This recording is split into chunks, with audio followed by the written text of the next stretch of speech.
ladies and gentlemen, and welcome to episode 15 of the Hockey Tank Podcast. This is Sunday, January 30th, 2022, in God's country, Newfoundland and Labrador. My name is Trevor Blackler, and as always, I'm joined with the majestic and the mighty Stephen Hale. How are you today, my friend? Good, man. Not doing too much. Chilling out, doing a bit of schoolwork, and it's rainy here, so it's been my day. How about yourself? It's actually a beautiful day here on the Avalon Peninsula, so I wasn't at much. I went to work today, had a class at 3:30, and now I'm home to do a pod, so it's not bad. Wow, not bad. All right, on today's show, we will be recapping the last week of NHL news for you guys, introducing a new Newfoundlander to play in the NHL, and Steve and I will bring you our least favorite players from every NHL team. It was a busy week for the NHL, so let's get right into it, shall we? Yes, sir. All right, the most pressing news. Patrick Allvin was hired as the Canucks new GM, the Vancouver Canucks new general manager, sorry. Any thoughts on this guy? Recent news that you've heard? I know he was Pittsburgh's. Sorry, I'm fixing my mic here. I know he's Pittsburgh's assistant general manager, and I knew he was in the running for that job before Ron Hextall and Brian Burke kind of took over in Pittsburgh, and I think he was probably a good option. Honestly, I don't know. I don't really think Ron Hextall is an amazing general manager myself, especially after some shit I've heard.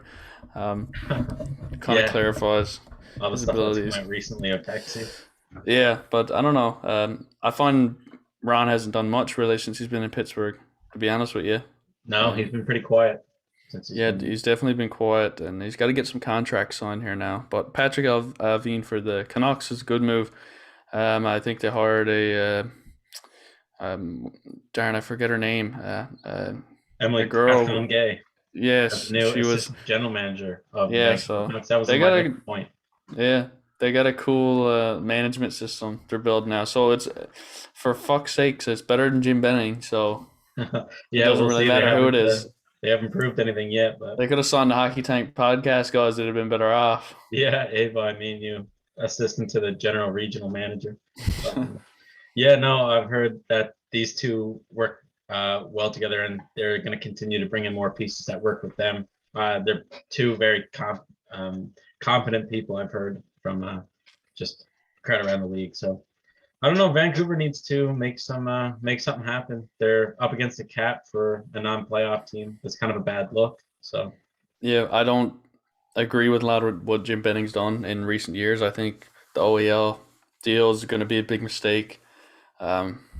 When down the road, I mean, I don't think it's going well now, but it is what it is. I think with new management there, Patrick Allvin and Bruce Boudreau behind the bench, I think they got a really good thing going on. I think it's going to switch around time next year. I think they're playoff team next year. I do. There's two names that people's been throwing out to try to help them alleviate their cap. Connor Garland and JT Miller. Which one of these two would you move? I'd move Garland easily. I think JT Miller's the heart of this team, honestly. Really? He's the most consistent player. Yeah, he's definitely the most consistent. And I think their points leader. I don't know who else would even be in the He's running. captain material to me. I know Bo Horvat runs the C over in Vancouver. Captain. Yeah, he is, but JT Miller's just like an icon in Vancouver now. He plays like up to his effort levels there every night. He doesn't miss a shift. Yeah. The guy could play 5-on-5 penalty kill and power play. He's an all-around player. I feel like he's got a little bit of. I don't know if this is just a weird comparison for me or what it is, but I feel like he's got a little bit of Ron O'Reilly in him to me. I could see that. Comparable player in a way. Yeah, for some reason I can kind of understand that. Yeah. Not bad.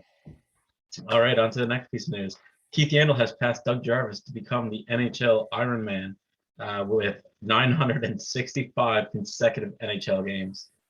That's insane. To even get 1,000 games in this league is a very hard accomplishment. And for him to get 965 consecutive and in a row, it's crazy. That's cool. That's really cool. Yeah. You know who's not far behind him? Phil Kessel. I know. I was just about to bring that up. Yeah. So we'll see who goes down first. What? We'll see who goes down first, because if Keith Yandle gets an injury, Kessel could run past him. So I heard that. I didn't really hear, but just like off what I'm thinking, like Phil Kessel got a lot more years in the NHL, where Keith Yandle has slowly been decreasing in play and ice time. So I Mm. could see Keith holding it for now. Maybe Keith plays, I don't know, 1,030 NHL games. Who knows if those are all consecutive, but he'll probably play for another season or two. But then Phil Kessel, I mean, I think he's Yeah. 43 games behind, something like that. And yeah, he's gunning for that streak. But when it's all said and done, Phil Kessel will be the iron hot dog, I believe. He's the iron hot dog, man. He's a Hmm. quality dog. For sure. What was I gonna say then? I had something in my mind. Yeah, Keith Yandel almost got scratched last season under Quenneville, so he's Yeah, kind of right. declining in a way. You know, Yeah. he's not great defensively either. It's what people say. I don't watch much Keith Yandel. I don't know if anybody really does. I don't But watch the Flyers because they're fucking on like a there's 13 shit. game losing Yeah, streak. they're absolute They're dog shit. bleeding. I can't even turn on the TV when I know the Flyers are playing. So If I even try, my TV will just override it and just like we're the not watching fucking that right screen now. will shatter. I don't blame it Yeah, either. yeah. Another almost 1,000 game or is 1,000 game mark is Drew Doughty got his silver stick for reaching 1,000 games in the NHL. I seen this day coming. Drew Doughty has been a beast in this league. 2 Stanley Cups. I don't think he has a Norris. I could be wrong. I don't know, man. I feel like he might have one. Does he or I no? feel like he Or was he he was was nominated 100%. oh definitely man. He's been nominated like for like those 4 years that they went on that kind of dynasty run and from 2012 to 2014. Yeah, Drew he has Doughty a was close. I think he was second behind Eric Carlson maybe in 2012 or 2013. I feel like he was really close. But then Duncan Keith got a couple there. Uh, hmm. did Subban get one? Subban had one in like 2014. Yeah, exactly. So I don't know. There was a lot of good defensemen in that little run, so I'm not sure if Doughty got one, but nonetheless, a great defenseman. Yeah, Um, future Hall of Famer, I think. oh, definitely. It's 2 Stanley Cups and Gold medal. yeah, gold medal. He must be in the running now for I don't know, getting up there now with the Kings all-time like defenseman point leader. I know that they got like Rob Blake maybe is the Yeah, leader right now, but I think when it's all said and done, Doughty's going to be the best defenseman. yeah, anyway, especially if he keeps playing when all these young guns start clipping like Byfield and all the rest of They them. got Brant Clark coming on the blue line too. Yeah, definitely. Bjorn fought. They got a lot. They got a good blue line, man. I Sean think Durzee's playing there now. He's pretty good, and yeah, you know, he has been getting a few points lately, hasn't he? I think he yeah, had a multiple point game over the weekend. I'm not yeah. I sure. don't know. I don't know if he's like at 11 points in like 22 games or something. So not bad. Yeah, I don't know. You're the stat guy here. Something like that. Yeah.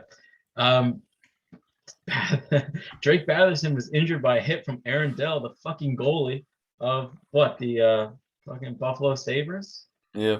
What's he like the eighth string goalie or something in Buffalo? I honestly think he's a third string. So Dude, the guy come out and fucking hit Batherson like he was just chasing a puck. Batherson went into the boards and like I think it's a high ankle sprain. So it hmm sucks to see him out. he misses the All Star game. Yeah, I just had that down there on related news. Brady Kachuk will take his place in the All Star. hmm But dude, do you think I don't know, this poses the question of do you think goalies should be fair game if they're outside the crease playing the puck? To a certain degree, I think you should be able to nudge them, and but I don't think you should be able to flat out Be able fuck to run them them over? over. Yeah, no. Do you think that should have been a penalty? Do you Oh, think that should have been 100%. interference? That should have been a penalty, 100%. I'm pretty sure he didn't get a penalty on the play, but I'm He pretty got sure he's going to suspended. get suspended 3 games Yeah. for it because that was fucking interference, man. If a player did that, sent a player into a vulnerable position going into the boards like that at a high speed, I mean, that would be, I mean, that's at least 5 games. If, I mean, Tom Wilson does it, fucking goodbye, Tommy. But yeah, I don't know. That just rubbed me the wrong way. I was like, fuck you, Aaron Dell. Like, he's kind of got a history too of like hitting players and I don't know, being kind of a hothead. So I don't know. Kind of rubbed me There's the wrong definitely way. suspension there. Yeah, for sure. Lundqvist got his number 30, and Zubov got his number 56 retired in New York and Dallas, respectively. Um, what I do you love think? those Zubov jerseys they Yeah, had in yeah, warm-ups. yeah. I seen that too. Yeah, the Yeah. old time Dallas Stars from like Yeah, Mike that Nemano's looks day. yeah, but they had Adidas twist on it. Hmm. So it was really good. I really like those jerseys. I miss them.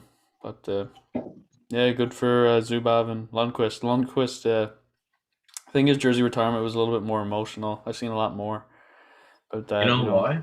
Because, or from what I've heard and seen, I was gonna bring that up too. Like, we didn't really see a lot of Zubov get his number retired, but like Lundqvist was plastered over Facebook, over the NHL website, over Instagram. It was everywhere, and that's because Lundqvist is a, like, I don't know, like a celebrity in New York, and he's a lot more open with going, like, making TV appearances and doing like public speaking like that. Whereas Zubov like hated it apparently back in his career, like never even used to give interviews when he was playing, let alone like do something like this. Well, I guess they're gonna promote whatever is more promotable. I guess. Yeah, I suppose. It Yeah, doesn't you make it got any that. less. Doesn't make Zubov's any less great, but Yeah, it just get some more views, and that's what it boils down to for any fuck company. So yeah. It's Zubov. He leads Dallas Stars defensemen in games, goals, assists, and points. I think he's up there for the greatest Russian defenseman of all time. I can't really think of many other Russian defensemen that's done what he's done in the NHL. no, when I think of Russia, I think of forwards and cocaine. So I Yeah, you can make an can't argument help you almost for there. like Gonchar in his Pittsburgh Gonchar days. Markov, Andrei Markov was good in Montreal. He's not that level, but he was good defenseman. He was serviceable. Yeah, he was there for a long time. He was a great, like top four defenseman for a long time. But Zubov, I'm pretty sure, won a cup with New York in '94, went to Dallas in '96, and then just steady from then on. Just was a great offensive defenseman there. Yeah, he was a staple. So Yeah, there's no, kind of I weird don't believe how there's a better defenseman from Russia. yeah, it's kind of odd how Russia produces like these great goaltenders and great forwards, but you don't really hear of defensemen. I mean, Sergachev coming up right now. That's the best example I can give of a young Russian defenseman. I can't either. Sergachev's definitely one of the better ones. But you got like they've had good defensemen, but they're not like players like Doughty or Carlson or you're not they're not those type of defensemen. It's just like there's Dmitry Orlov in Washington. He's been a really serviceable defenseman for a long time, but he's not like a big name defenseman. If that makes any sense. Yeah, no, it does. Uh, yeah, I don't know. The only thing I can think of is their development and training programs over there cater towards offense and goaltending, and don't really care about the defense position. But Yeah. that's a debate for another day. We got more news to get to. So Evander Kane, it fucking happened, Steven. I was saying all week long, no, he will not sign his locker room cancer. There's not a team stupid enough to sign Evander Kane. And then what happened, Steven? Good old Kenny. Good old Kenny signed him in Edmonton to a 1 year contract. I think I was looking on Cap Friendly, and I think it's worth 2.3 million, but it's prorated, so he's only going to get a percentage of that based on the games he plays. Yeah, he'll only make like I don't know if it's like 600, 700K. Is that it? Yeah, I'm Or not sure, but anyway, um, it turns out to be good because he got his first NHL goal in his first, or not his first NHL goal, his first goal with Edmonton in his very first game played with them. So I guess it couldn't have been that bad of a move.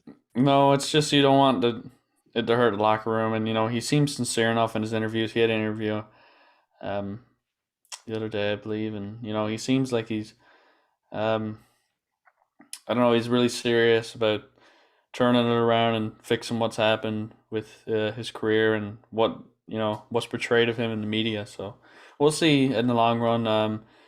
I mean, I'm sure a lot of other teams who signed him in the past thought this was going to be his where he fixes his attitude, but it's never really happened. So, it's all dandy and fine here now, but I think down the road you may run into a problem because it just seems to happen every team he's been on. Maybe he'll prove everybody wrong, and I hope he does because he's actually a really good hockey player. But Yeah, he's got a lot of baggage with him.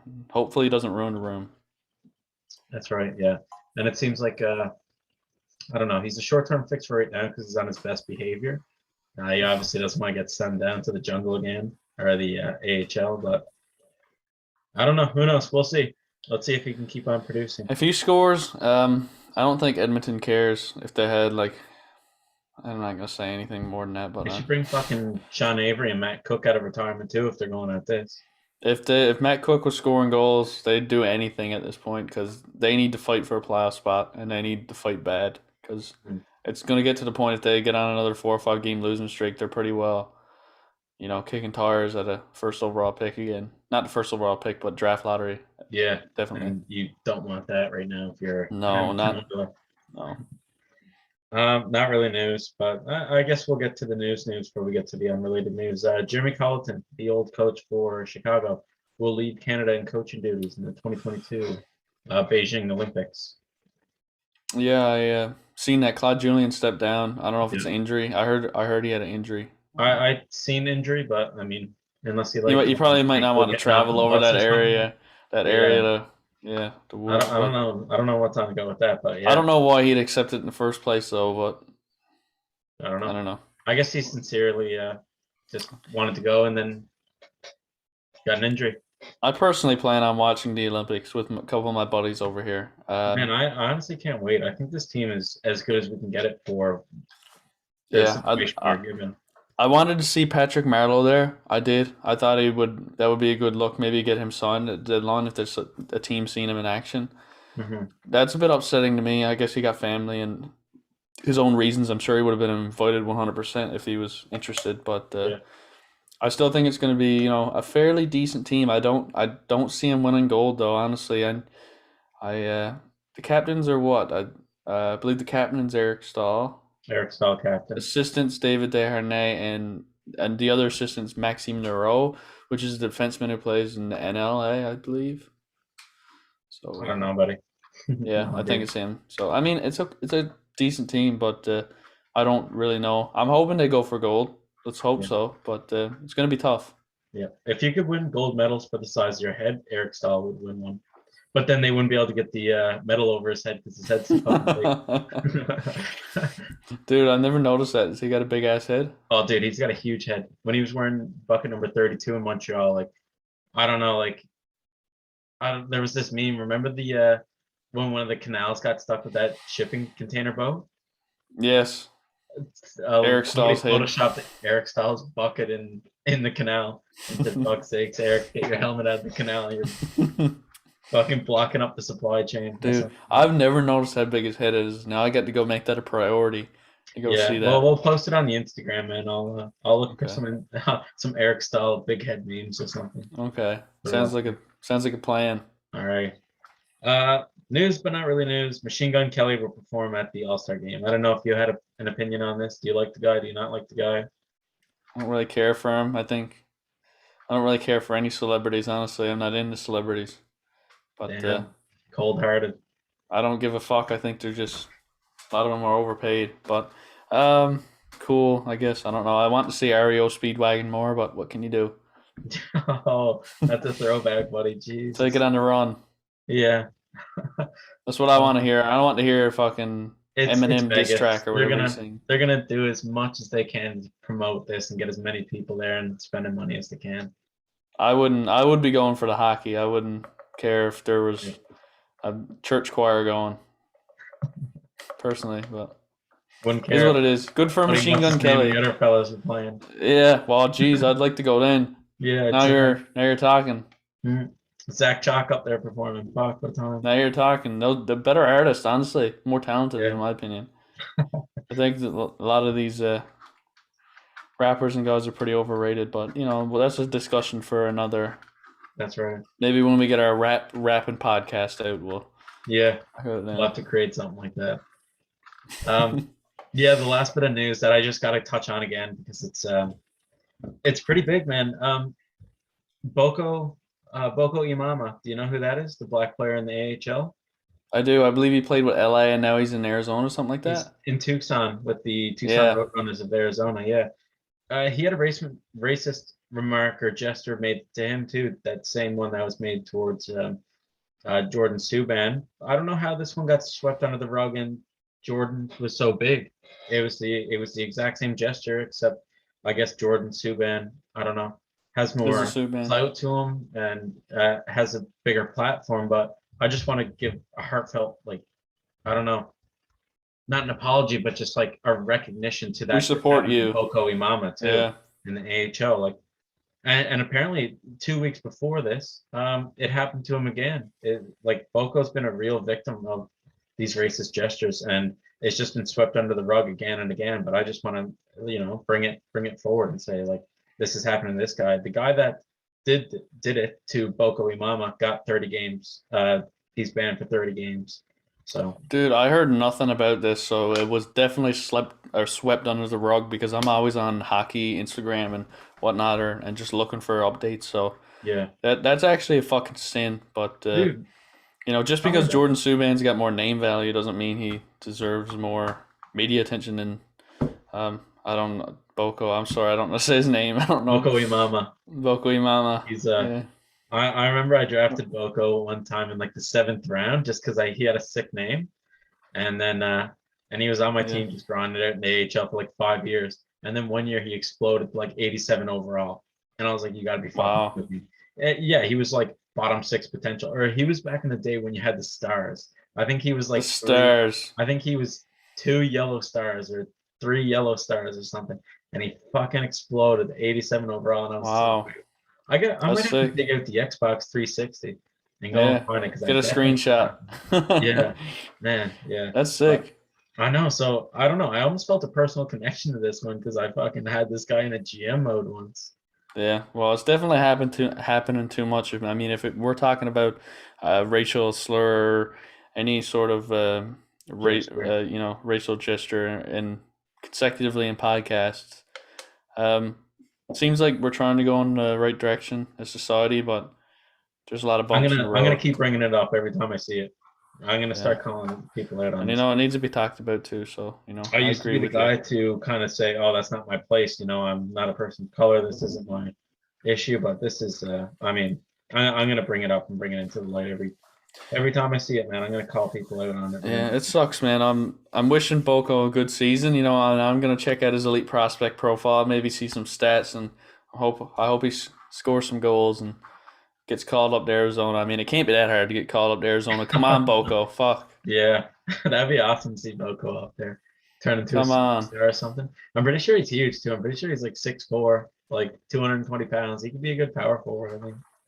I want to see him called up. I might start a trend. Call Boko. Yeah, it's our Hashtag call hashtag. Boko. Um, I guess while we're on the topic of this, Jacob Pateta came out with a video. Did you see his apology video? I seen it. Yeah.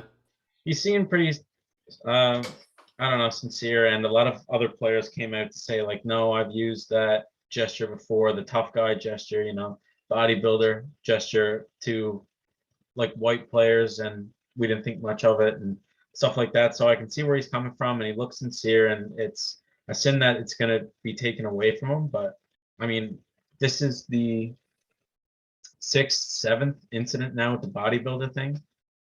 Players got to start learning that like if you're going to do this towards a person of color, it's going to be perceived as the monkey gesture. It's not going to be perceived as the tough guy, and that's because these guys have dealt with this all their life. This has happened to them before, where people did have ill intent to make those racist remarks towards them. So I mean, you can't blame Jordan here, and you can't blame Boko. Maybe the offenders were just doing the bodybuilder, but it's going to be perceived to them as a racist gesture because it's happened in the past. So I that gesture, the bodybuilder type, if you're going to do it, maybe arms over the head so you're flexing your muscles. Maybe not do it when you're, going, below the waist with your hands. If you're going to be making those remarks or gestures, like I don't know. All I'm trying to say is that gesture. I hope now it's gone from the game because it's being perceived as a racist gesture, and the black players got no time for it. Yeah, you don't even need to do it, man. Like when I was chirping people, my mouth was going, man, flat out. Like I wasn't making any, you know, movements with my arms or flexing or nothing. I was just like calling them a piece of shit straight to their face. I mean that'll do the trick. If you want to call somebody, if you're in a game and you don't like somebody, no matter what their color is, I mean, you're gonna chirp them. You're gonna call them a piece of shit if they're white or black. I mean, if you're fighting for a win, your 2 points, Yeah, it doesn't matter then. You can do that. That's fair. You call everybody, you roast everybody and chirp everybody and swear on them in a game, but you don't need to do that. I mean, just especially after all this stuff happened, you think people learn like, wow, maybe I'm better off swearing on him or call him shit hockey player instead of just making this type of I don't know movement like the bodybuilding movement. yeah, It's a little bit out there now. It's just don't do it. Like if you're in the room and I'm a captain, I'm like, God, just swear on somebody or chirp them. You don't need to make these movements. Like Yeah, that's a it comes down to dangerous just line the to heat of the cross. moment, and I mean, Yeah. you are in a physical altercation, so you are more, uh, I don't know, prone to use like hand gestures and to be more like physical with your taunts. But yeah, this gesture just needs to be removed from the game. It's being perceived in a negative way, and it's got a Yeah. very dirty history behind it, so it Yeah. needs to be gone, in my Yeah. opinion. Yeah, it's just perceived badly. I mean, that's the thing. Even whether they mean it or not, it's perceived badly. So just get it Exactly. out and just don't do it. There's so many other things you can do. Face wash them. Put your, I'd be out there. I'd slash them in the back of the legs and kick them. I don't know. Don't do Yeah, that, but maybe that's a bit much. But don't do the taunt, the tough guy. yeah. I figured I'd bring this up because last last episode before I seen his apology video, I was wishing Jacob Pateta fucking near death. You know, I was saying I hope he's kicked out of the league and everything taken away from him. But he seemed pretty sincere, and I mean that doesn't make it better. He should still be banned from this league for this season and maybe part of next season until some kind of sensitivity training or something can be put to hopefully make this not happen again. He So, did seem sincere in his apology. I must say that he did seem like but he. it doesn't make it right. I mean, It doesn't he make should it still right. They be out shouldn't for do the rest that. of the season, in my opinion. Yeah, I mean, where they have had to deal with this shit all their life, I mean, seeing something like that obviously brings it back. So, there's no excuse, but at the same time, in the future, if he realized what he's done, he does. I believe he deserves another chance. Yeah, maybe next season, maybe halfway through the No, season, but but yeah, if that's just a video, so I mean, it depends. I mean, if you really know the guy, if you really know, like, if you get a real conclusion out of him, a you lot of can, people have been backing him online. A lot of people say, I've yeah, known this guy. We thought, he's made this gesture towards me before. But that was, straight white males for the most part, for all the part. It was never a black athlete hasn't come out so far and said this gesture didn't mean anything to me. They've all been pretty aligned saying this gesture has, a bad history with us. It's been used against us in the past. So no, it just needs to be cleaned up now. That's enough, guys. yeah, and that's gonna happen because people are gonna keep getting suspended, and it's the right thing. So well, Yeah, it'll fix. yeah.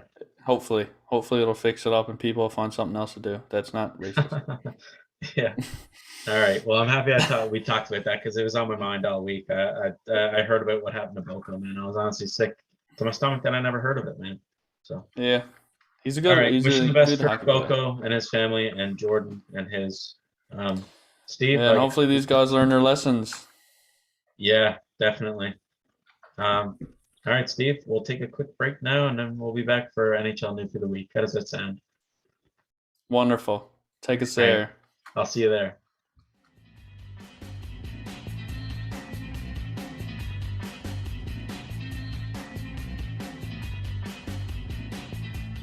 Hello, everybody, and welcome back. Thanks for sticking with us through the news. Now, a very exciting NHL News of the Week brought to you by our local hockey historian himself, Caleb Smith. How are you today, man? Not bad. How are you, Trevor? I'm not too bad, man. Where are you two these days? In St. John's still, fucking same old, same old. Deadly, man. Good stuff. Who's the Newfoundlander you got for us this week? Speaking of the town, we got a good towny boy, Harold Druken, a centerman from St. John's. Nice. Harold was drafted 36 overall in 1997 by the Vancouver Canucks. And I just want to point out too, Tyler Gillard was at a St. John's Maple Leafs game when he was a kid. And he was like in awe that Harold Druken was sitting in front of him for that game. And like you tell anybody else outside of Newfoundland that Harold Druken was sitting in front of them, they wouldn't have a fucking clue who that guy was, man. You tell a Yeah. lot of people in Newfoundland that Harold Druken was sitting in front of them, they wouldn't care. No. Yeah, Oh, this is man. a player I 36 don't know too overall, much though. about. Me either. I wasn't even born when this guy was drafted, so I'm excited to hear about this guy's story. Yes, man. Same. Well, Harold Druken, he played high school hockey in the States, so he moved away at a young age, obviously. But he didn't play he didn't play juniors in the States. He played 3 seasons in the OHL with the Detroit and Plymouth Whalers. some notable seasons in the OHL. In 98 and 99, he put up 103 points in 60 games played. He had 58 goals in that season too. Wow. Nice. What a player. Sniper. I mean, this would indicate why he went 36 overall. That would be second round, right? So Yeah, that's a good place to go. Early man. second round.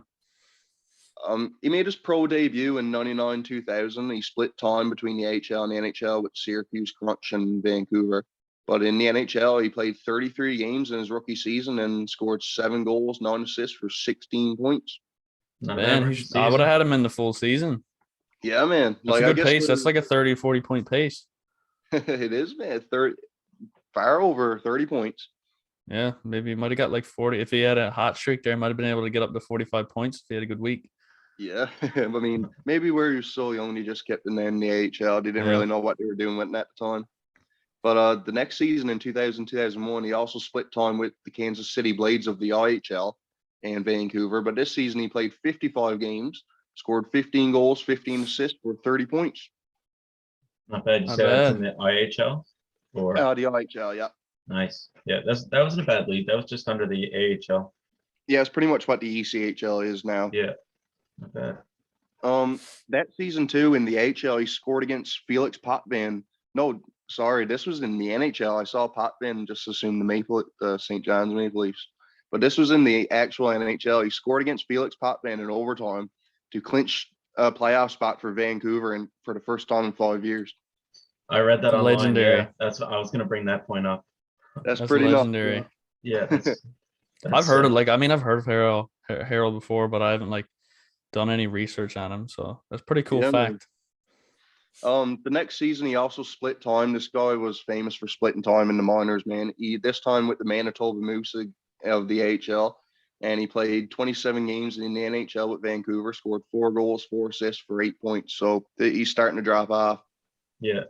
How old Maybe is his confidence is going. His confidence is probably going, man. You're a prospect, pretty high pick, and you keep getting thrown up and down all the time, man. That's got to mess with your confidence and like even like stability, right? Yeah, and you can't get any chemistry going with your line mates because it's Exactly, switching man. every other month. I know, man. You're just living in a suitcase. Not only that, but it was also in 2001, 2002. It was a serious ankle injury that pretty much derailed his career. So, like you guys were saying, being up and down, and also this ankle injury, this was the beginning of the end for Harold Druken. Wow, I a feel like shame, but- Vancouver. I feel like Vancouver's really good at ruining prospects. They're pretty good at that. Like I know we spoke about a Newfie prior, and a lot of Newfies actually got time in Vancouver. I was looking Yeah. online. There's a Maybe you think about Jason King, Stephen? yeah, where he was in Vancouver and it never really worked out when he was on well, that line. he had injuries too. He had a concussion injury. So He did, yeah. Yeah, something I don't know, about it's- Vancouver, man. If you're a Newfoundlander, gets drafted, don't and goes go, to don't Vancouver, sign, I mean, it's a death wish to go there. Apparently, hold out. you always end up with an injury. Yeah, The next season, he 2002, 2003, he split time, but it pretty much wasn't in the NHL. He only played 3 games played for Vancouver that season, and he split time between the Lowell Lockmonsters and St. John's Maple Leafs of the AHL. So I'd say this was around the year that Tyler went and seen that Maple Leafs game. oh yeah. Geez, Yep. Tyler would have only been like 4 or 5. Yeah, I mean, like you said, he was only a kid, right? Yeah. He was pretty much like telling his dad, "That holy shit, that's Harold Druken." Shout out to in Tyler the- Gillard. Yeah. In 2002, 2003, that season, he was traded to Carolina, where he played 14 games, but he only got 1 assist, and he didn't play any playoff games with Carolina, and that was the season.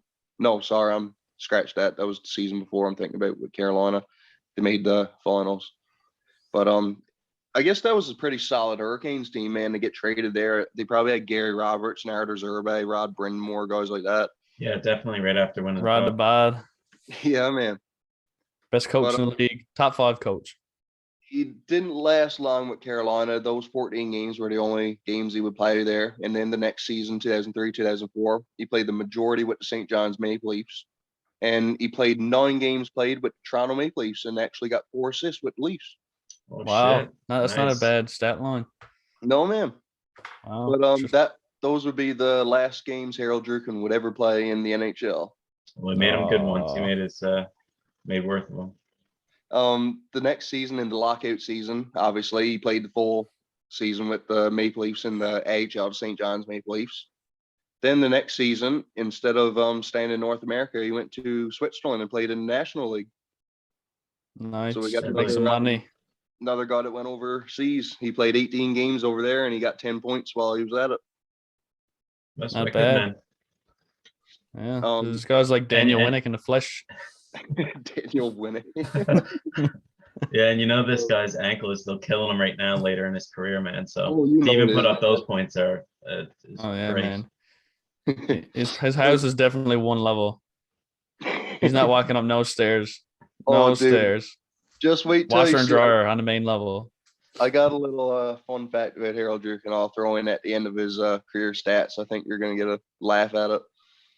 But from 05 to 06, I couldn't find anything on him up until 08, 09, where he played a season with the Deer Lake Red Wings in the Newfoundland League. That's sick. So, I guess he just retired, and then 3 years later, he said, "Fuck it, I'm gonna lace up the skates back in Newfoundland."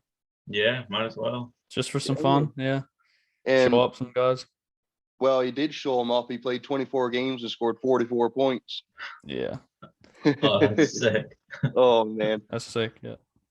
as Harold Drukin's NHL totals were 146 games played. He got 27 goals, 36 assists for 63 points, and he got 36 penalty minutes too. Good for him. And Sticking up for himself. another notable career highlight was the 1999 World Juniors. He represented Canada and he won a silver medal. That's awesome. Oh, not bad. Yeah, man. So that's the sick. career of Harold Drukin. But Did you? He got to put on a Maple Leaf too, so that's cool. Yeah, man, he did. did. Two Two. Maple Leafs, St. John's and Two. Toronto.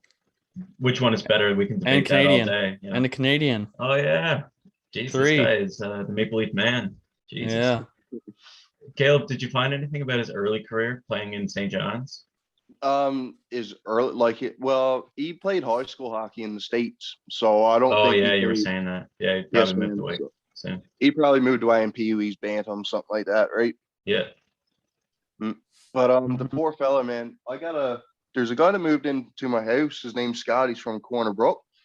And I was telling him about the podcast, like I do Newfoundlanders of the Week, just highlighting Newfies and the NHL.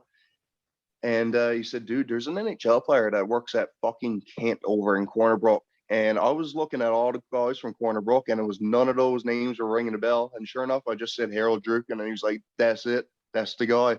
Harold Dude, Drukin. really? He works at Kent. Yes, man. Man, I've been in Kent like 20 times. I don't know if gotta- he works there now, but his name's Scott. He just graduated high school last year.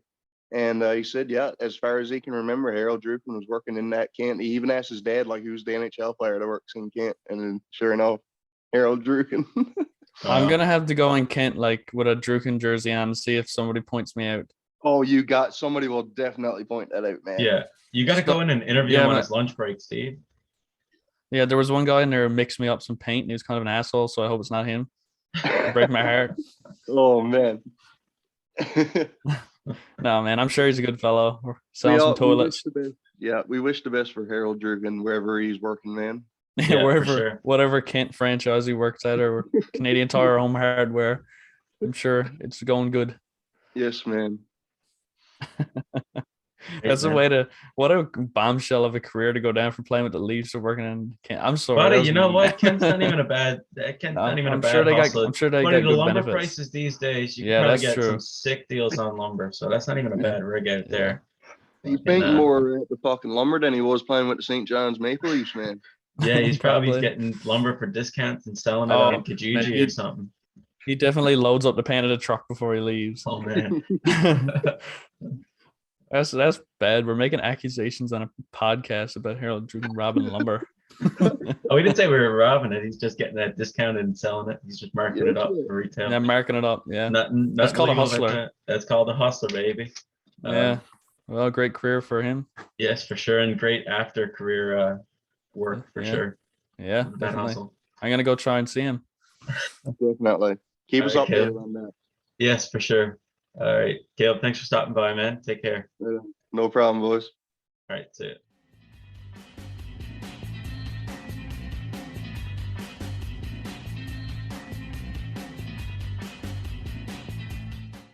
Hello again, folks. Thank you for sticking with us so far. Now, me and Steve are going to give our least favorite player on each NHL team. This was very hard for me because I don't like to shit on players a lot, and I definitely don't have players that I hate. But This was easy. but Steve Steve thinks otherwise. This is the easiest things. This took me an hour. It took Steve 2 minutes. Yeah, I don't need to look at the logo. I know who I'm talking about. Yeah. So I guess I'll just let the expert and the master take it from here, Steve. The shit expert. Do you want to do it by alphabetical order or division or? I was gonna go team, just by Alphabetically? alphabetically. Right, That's what I got done here. Yeah. To clarify, I know I made a joke at the start. I don't really like to say I don't hate anybody. I just think there's different reasons. I could have chose this player because he's a scumbag. I could have chose this player because I don't think he offers anything to this team. I could have chose this player because I think he's overpaid. There's a few different reasons. I think so. They're my least favorite team or player on that team for a reason. So start off with Anaheim, good old Ducks. I chose Nicolas Delorier. I think he's I think he's a bit of a scumbag. I don't really like him. He's an enforcer, man. He's not a player. I don't really like him. I think he thinks he's better a hockey player than what he is, and I don't think he's that good at last season. Last season, didn't he? I don't care, man. That doesn't mean anything. Last season, he hasn't done anything. I don't like him. Easy as that. Fair enough. I'd send his ass. One of my favorite players on that team. I like him. I think he stands up for. Yeah, well, we're. I don't know if we're gonna agree on all this then. No, we're definitely not, because my least favorite player on this team right now is Trevor Zegras.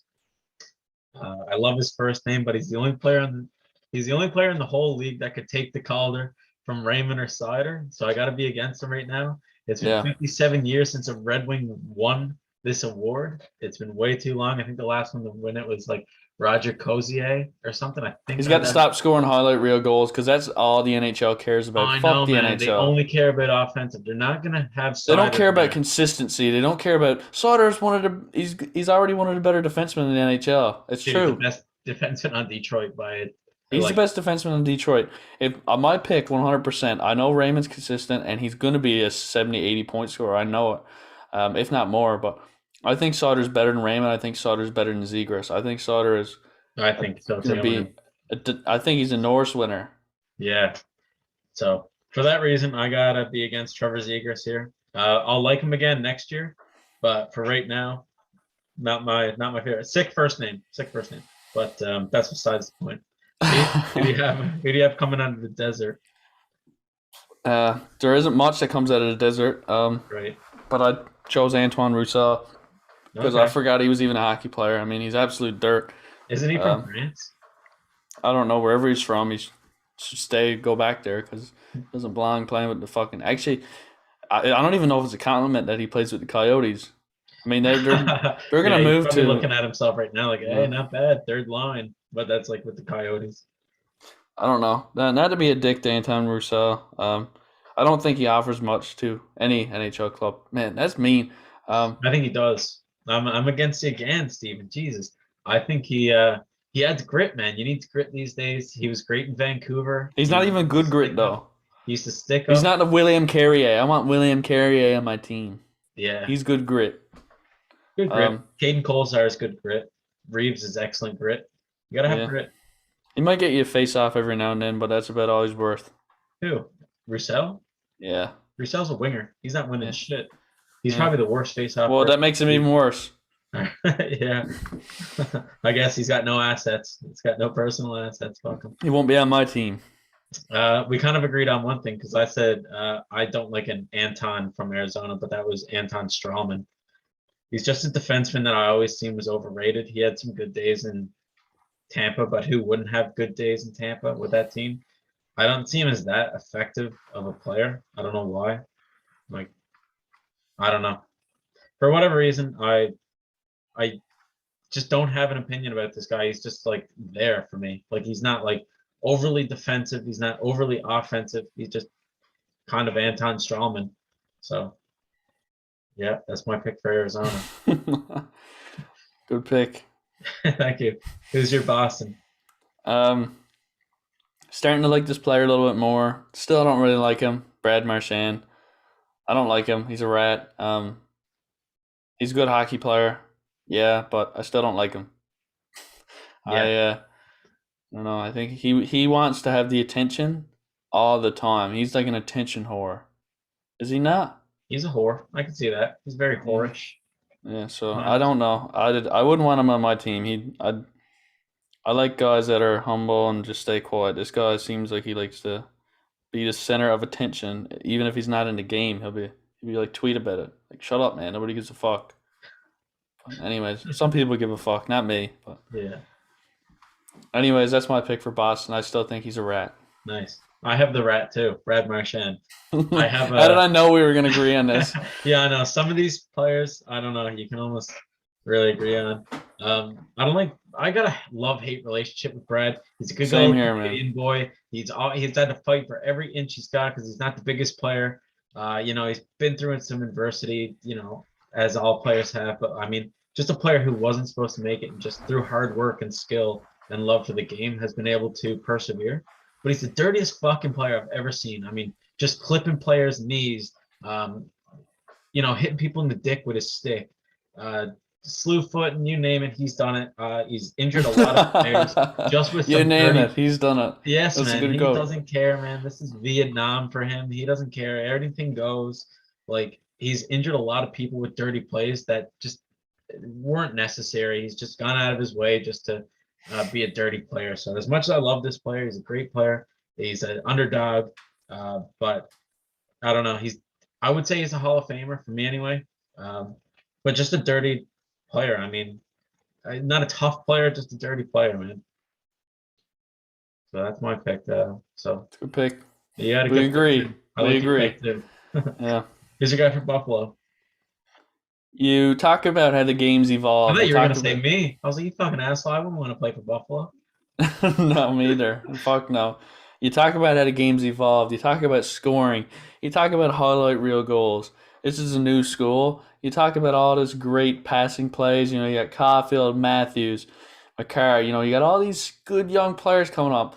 Talent, skill, everything. When I think of new school hockey, just a new breed of hockey players, the last goddamn person that comes to mind in this entire league, probably in North America, in Europe, in Germany, in Russia, in Switzerland, in Kazakhstan, in Estonia, in Czechia, anywhere. The last person I think of when I think of a good hockey player is probably Robert fucking Hag, the Buffalo Sabres.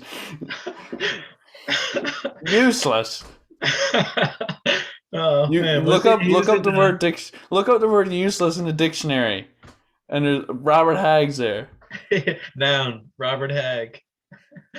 Wow. Was he in Philadelphia? Well, I mean, does that say much? I guess not.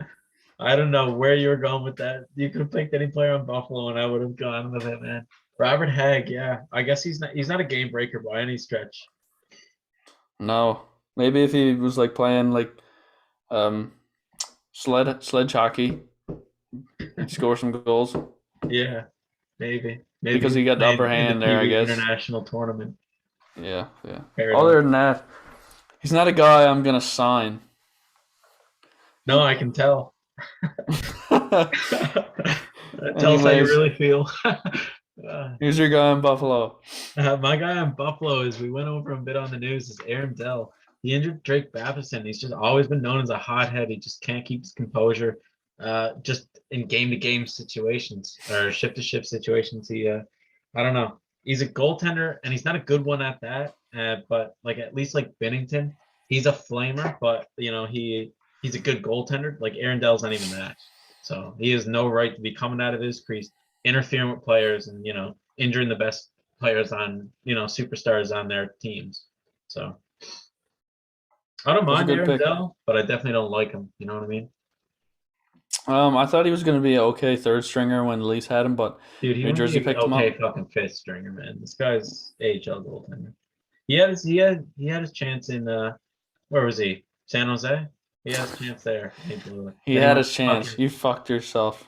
You fucked your own self, Aaron Dell. yeah. It's not my problem. Aaron Dell, let's talk. More like Aaron Dell. He reminds me down to the of jungle. Scott Darling, and I could see Carolina. that comparison, yeah. And Scott Darling was in Chicago too, yeah, I think. yeah. in He Carolina, started in dude, Chicago. those memes, that Beatles song, "Oh Darling," and he used to Yeah. just let in shit goals. Like Yeah, someone like fluttered in a puck from the red line, and he went to catch it and just missed, and it man, just went in. he faded out quick. Yeah, you did. You don't even hear of his name. You No, he only was hear like, of his name in least favorite player videos. dude, we're probably the first person to mention him in a long fucking time. I'm afraid to go upstairs and say his name 3 times in the mirror because he might. I'm afraid I'm afraid to leave my bedroom now. Scott Darling might be out there with a knife. Dude, he's underneath the bed. He heard his name and he was like, "Oh my god." We shouldn't have said it 3 times. We shouldn't have said it 3 times. No, that was. I knew the difference of it. Yeah, I'm gonna walk out tomorrow to go to work and just get stabbed by Scott Darling. So what the fuck did you say about me last night? he's probably in some Europe. He's probably in some country in Europe now, Dude, putting I'm up an gonna- 840 save percentage. I'm gonna go into a bar, fall in love with a girl, marry her. 20 years later, fucking Scott Darling is gonna take off a mask and be like, "It's me, motherfucker. This is why you don't fucking talk shit." You've been about sleeping with Scott Darling for years. me." Yeah, every time you're calling me Darling, I almost broke my fucking character. Dude, that's sick in the head. Yeah, I know. I'm sorry. That's fine. That's fine. So you got That's a player fine. for Calgary. I do. This one wasn't hard to decide. I don't like Eric Branson. I think that was pretty evident last podcast.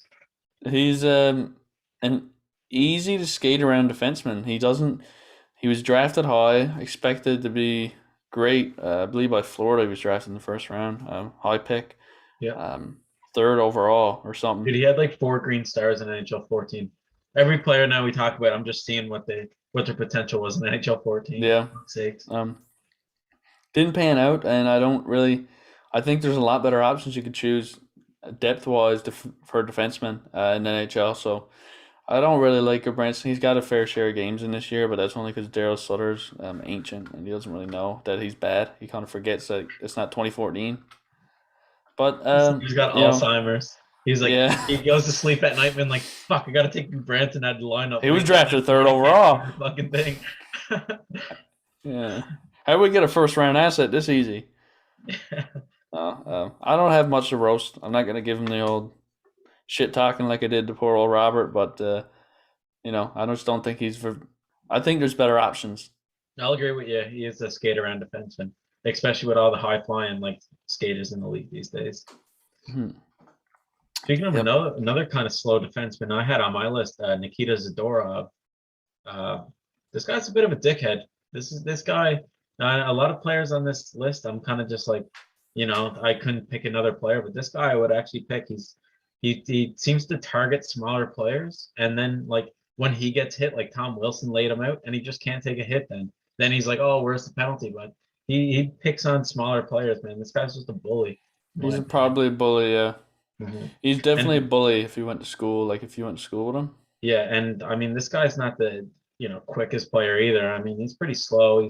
He's big, but he's slow. He can hit, but I don't know. He can't take one. He seems like a bit of a bully out there on the ice. Yeah, that makes perfect sense. I've seen him do some stuff too. Different games. I remember he was on Colorado. He was still a fucking bully. Oh man, that's where most of my memories going to. He's been pretty quiet in Calgary, but man, his time in Colorado, man. I mean, he's a quiet player because he doesn't really score. Yeah, exactly. He's quiet on the scoreboard. Definitely. Yeah. Who's your play for Carolina? Carolina, I had a hard time. I don't really have a least favorite player in Carolina, so I really had to be really picky. And I chose him because of kind of a not unfair reason. As Antti Ranta, because he gets injured a lot. Yeah. If I was a GM, I wouldn't want that goalie. I'd be Even though nervous I did to sign pick him him to win the fucking Vezina. So you picked Varlamov, man. I picked Varlamov and Antti Ranta. If you go back and listen to the podcast, I was like, I am torn between 2 goalies, and now both those goalies like the worst goalies in the league. Yeah, don't listen to that podcast. Yeah. Do yourself a listen favor. to that podcast, but skip that. Don't listen to the part. Yeah, we'll get the timestamps, and you can skip past what Trevor says about any predictions, really, because he said Cole Caulfield was also going to win the Calder, and I mean, I forgot Cole Caulfield was a hockey player. Yeah. But, well, just skip to my parts, and you'll be all right. But Kaprizov 100 points. Cam Talbot, he's an All-Star game. Cam Talbot's an All-Star game. Hey, Don't forget that. Get to Minnesota, buddy. I'm Yeah, Anthony Ranta, I think he's a liability when it comes to health. That's my reason for picking him. But other than that, I like Carolina's group completely. I like their depth pieces, and I think they have a good team. I think they're going to make a run for the cup. Yeah, I do too. Same. Yeah, I didn't pick this player because I don't know, unrelevantness or if that's even a word, or like he doesn't produce. But Anthony D'Angelo has been good this year, but he just seems like locker room cancer, honestly. He He's got started, 33 points in 35 games, I I think. know, that's what I mean. He's producing and he's producing well, but he seems like a locker room cancer. I mean, where did he come from? He went from uh, D'Angelo, Jesus. I know he came from New York, but was he drafted to New York? I don't think so. I think he was drafted in Arizona, wouldn't he?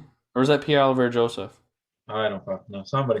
Anyway, D'Angelo has been in 2 or 3 locker rooms now and hasn't, I don't know, clicked. He tried to punch his goaltender in the face after they lost in overtime. So that's probably not a good sign. And That's not a good look. no, definitely not. And there's been hints of racism coming out of his game from his junior days, which I also don't like. Um, I've heard that, and like I don't know, uh, like bad remarks against like people coming from Europe and stuff like that, you know. So uh, I don't really like players like that. I think we should go back to fucking semi-pro rules where Will Ferrell said everyone love everyone. I think that's a pretty good motto, but. That's Yeah, a good D'Angelo motto. does not follow that. He's like, my goalie played bad. I fucking punched him in the head. So, Well, to be honest with you, Trevor, this guy's kind of a brickhead, I man. don't really think we follow that. I mean, you said everybody love everybody. We literally dedicated a full 2 hours of our lives to be mean to people. Not necessarily. It was least favorite. This is objective. He's subjectively um, a bad person, but we're only Anthony D'Angelo objective. can subjectively eat my ass. She's mean. Yeah. Anyways, No. before it Yeah. gets too weird, On to Chicago. Seth Jones. If you want to think of overpaid, oh man, he's right here. I think of Seth Jones.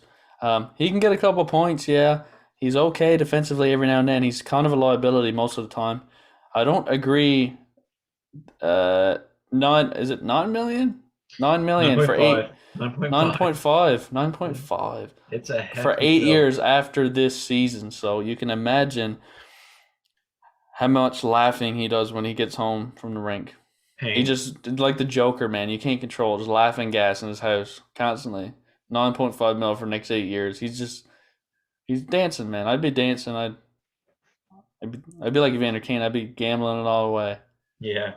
I don't deserve it anyways, but anyways, that's I my would pick. save up all my money for my first year and put it into investments. And then my second year, I'd blow every cent I had just for fun.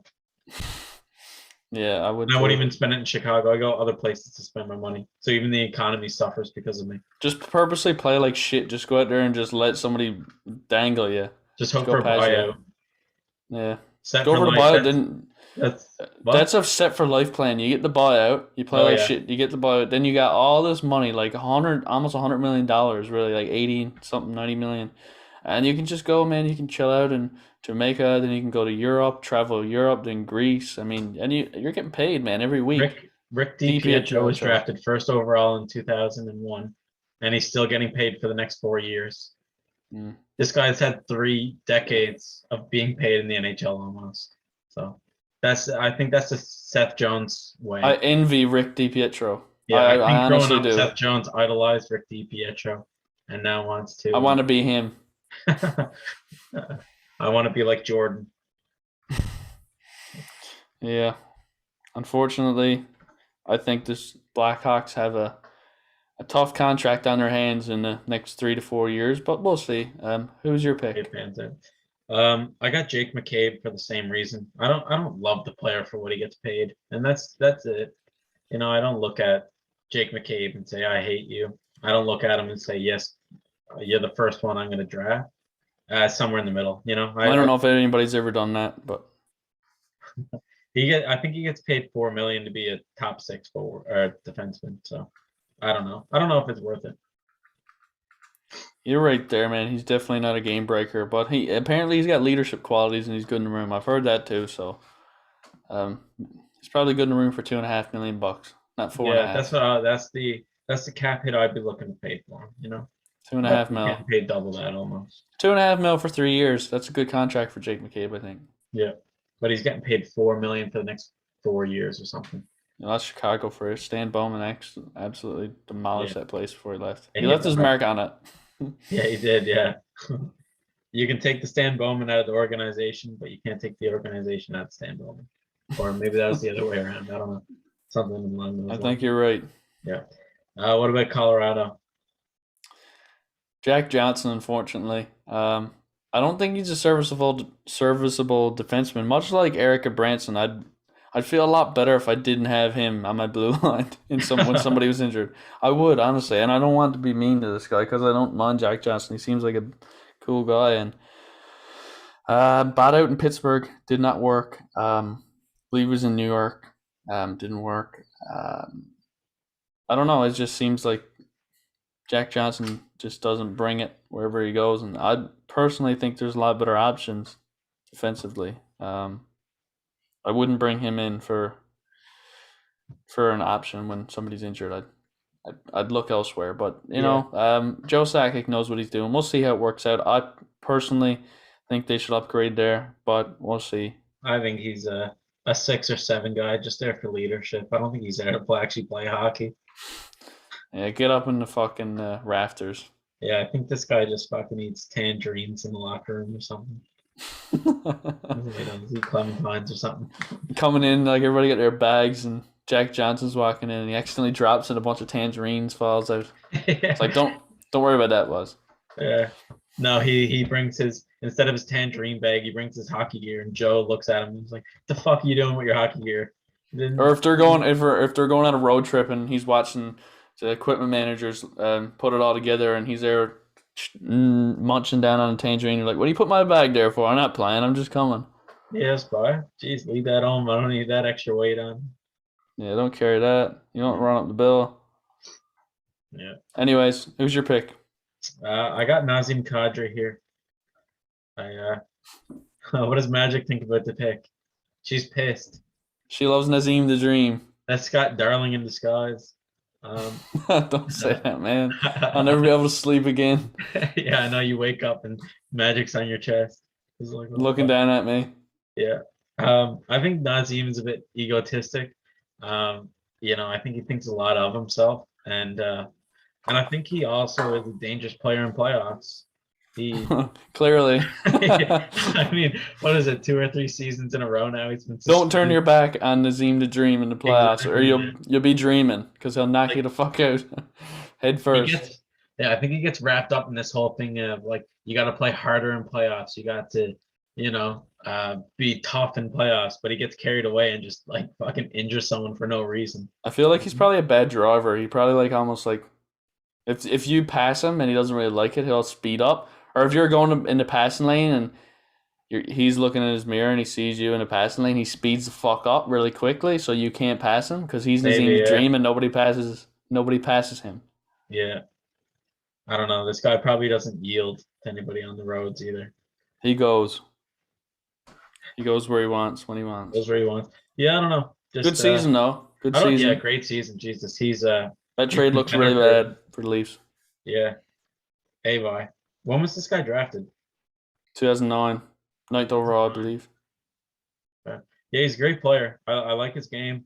I just don't like his recklessness in the playoffs. Really. Hopefully, he gets a good playoff or postseason now with Colorado, and then go on a bit of a run. But yeah, well, they're contenders, so we'll see if he's definitely having a great regular season. He might help him push it over the hump, but we'll see. Hopefully, he might hump over the push. Yeah. Who's your player on Columbus? I chose Jakub Voracek for the main reason that he looks like gritty, and I feel like he just belongs in Philadelphia. Like, he doesn't deserve to be in Columbus. No offense, Jakub Voracek. I just feel like he's literally born to be a Flyer. Like, I mean, look at him. He literally looks like a Philadelphia Flyer. I mean, you got to look half homeless to look like a Philadelphia Flyer. You got to play like you're homeless, too. He checks both those boxes, buddy. Yeah, he looks like gritty. Like he fucking needs the money for a junior chicken every single night, man. Yeah, definitely. He's He looks like gritty, man. I don't like it. It scares me. It scares the fuck out of me. I think he should go back to Philly and just not be in Columbus because he doesn't belong there. Even though you want to think he does, he's really a flower at heart. I mean, he's literally gritty, He was man. drafted to Columbus. He's home now, apparently, in his He's not eyes, home. maybe. I think he liked Philadelphia, though. It's sad to see him get traded. Yeah, I don't say I don't like him. Like, I mean, I don't like him like that. I guess I just You don't like him? I don't like him. Like, I don't have a crush on him. I don't like him. I like him, but I'm not I that don't like way. him like that. No, he looks like gritty, man. I'm kind of sad he's in Columbus. So that's why he's my least favorite player in Columbus because he doesn't belong there. Hey, that's a good call. Yeah. Yeah, who's your guy? Yeah, my least favorite is Patrick Laine right now. I like a lot of these guys, man. He's a great player, but like I don't know, their off-ice antics kind of takes away. Like Patrick Laine, like I hated the way he acted in Winnipeg. He was like 20 years old, and like they didn't want to give him like first line time, so he put on this big show where he went over to Finland and started talking shit about Winnipeg and the Finnish media and stuff like that, and just like wouldn't play. And I don't know, like even the first day he was in Columbus, he was already like shaking things up, like I don't know, talking back to like trainers and stuff like that, and or assistant coaches. Yeah. So, I don't know. This guy's got a big ego, and the only way he's gonna get better is if he tones that down and becomes more of a team guy and kind of just melts into the Columbus Blue Jackets instead of trying to be Patrick Laine. You know. He's definitely never going to be a captain. Yeah, I don't think he's cap material either. I think he might get an A just because he's the best player on the team or something, but I don't know. Yeah, that's a good pick, man. I was thinking about him. He was definitely there. I was just kind of upset that Jakub Voracek's in Columbus, so I had to choose it. Fucking looks like a billy goat too. Yeah. He should be on the mountains licking salt. Not a bad gig. Not a bad gig. No, why not? It pays well. It pays well. You get as much salt as you want. Tyler Seguin. Hey, yeah, good pick. I think that never even crossed my mind, but you know what? I'm not too fond of the kid either. I think he's self-centered, honestly. I think he thinks he's the best thing since sliced bread. Yeah. Dude, he's on Tinder like 3 hours a day.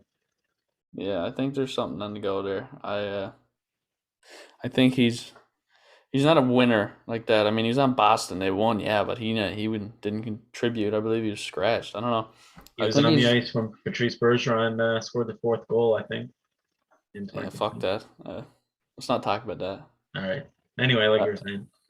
I don't know. I just think he's not a leader. I don't like those type of players. I like players who are very humble. Always talk about the team. Yeah, same. Yeah, and I don't think he's like that. I think he likes himself more than he likes his team. And I believe that, man. I've seen enough of his interviews. I've seen enough of him. He'd rather talk about himself than he would his team, and I think that people know that. How many hours a day do you think he looks in the mirror? Probably a lot. I would if I was Tyler Seguin. That sounds a bit sus. Hot girlfriend. Yeah. Anyways, that's my pick. Yeah, you're not gonna like this. I picked Ryan Suter. He's always been a bit overrated to me. Like it's probably just like I don't know the NHL games. Like he was always like 87 overall, which I never understood. He's really slow, but I don't know. He's a good shot blocker. I'll give him that. Like nobody can, I don't know, play like a defensive role at Suter's level. I don't think, but like just the like offensive ability was always overrated. Like his points weren't outstanding to me, and he always was like looked at as like a number 2 to Shea Weber almost, even back in Nashville. And I don't think he's very mobile either. Like, I don't know. You'll never see him skate the puck out of the zone. You'll always see him pass it off. All right, tell me why I'm wrong, Steve. Couldn't disagree with you more. One of the best defensemen at getting the puck out of the zone. Oh, I didn't say that. Crisp, I said he's not clean mobile. passes. I said he wasn't mobile. Excellent vision in that sense. Consistent, able to kill penalties extremely well, and he's defensively sound. He's not a Kale McCarr. He's not a he does what he does well, and I don't agree with you there. That's a bit of bias, but I mean I've seen enough of Ryan Suter back when he was in Minnesota too. I feel like I have a strong opinion on him. He was when he left last year and they bought him out, he was still one of the better defensemen in Minnesota. It was just the money. If he was on a better deal, I think he'd still be there right now. Yeah, his better days were definitely gone. I think They're gone. he had his best. Well, geez, obviously, Jesus Christ, if the best still coming, then holy fuck, it must have been shit. But but no, his better days were in Nashville. Like ever since he's been in Minnesota, I think that kind of ruined his career for me. Like he was offensive when he was younger in Nashville when he was playing with Ryan Suter and the boys, back in like I don't know 2007 and shit. But I don't know. Ever since he went to Minnesota, I feel like he hasn't been over like 50 points in a long time. I don't know. I don't know what you're I'm saying he's a here, good man. defensive defenseman, but he was always over. He's your least favorite player in Dallas. Hmm? He's your least favorite player in Dallas. I think so, just because I couldn't really find anyone else. I wasn't really like thinking that. about Tyler Seguin, to be honest with you, though. I probably would have picked that one too, because he is a bit. He has a really big ego. But Ryan Suter's quiet. Have you ever heard Ryan Suter talk? He doesn't need to talk. He lets the puck do the talking for him. Yeah, I did. I don't think I've ever heard this guy talk. He might talk like Elmo. You don't know. Dude, I feel like he has a really deep voice for some reason. I follow him on Instagram. I've heard him talk. Really? I feel like he's got a huge hammer too. Dude, the guy's massive. He's got to. But maybe anyway, that's a we'll discussion turn this for a PG show again. It's a discussion for a different podcast. Biggest hammers on every NHL team next week. No way. That's awful sus. People be asking questions if we were doing that stuff. Or Dude, best looking, imagine top of the gay ranks on Apple and Spotify. Best looking NHL players on every team. I tell you one thing, Alex Radulov would not make the cut. Dude, Alex Radulov wouldn't make that cut if every NHLer died except for him. He'd have to be the last remaining human on this planet. Yeah, to even crack the top 10.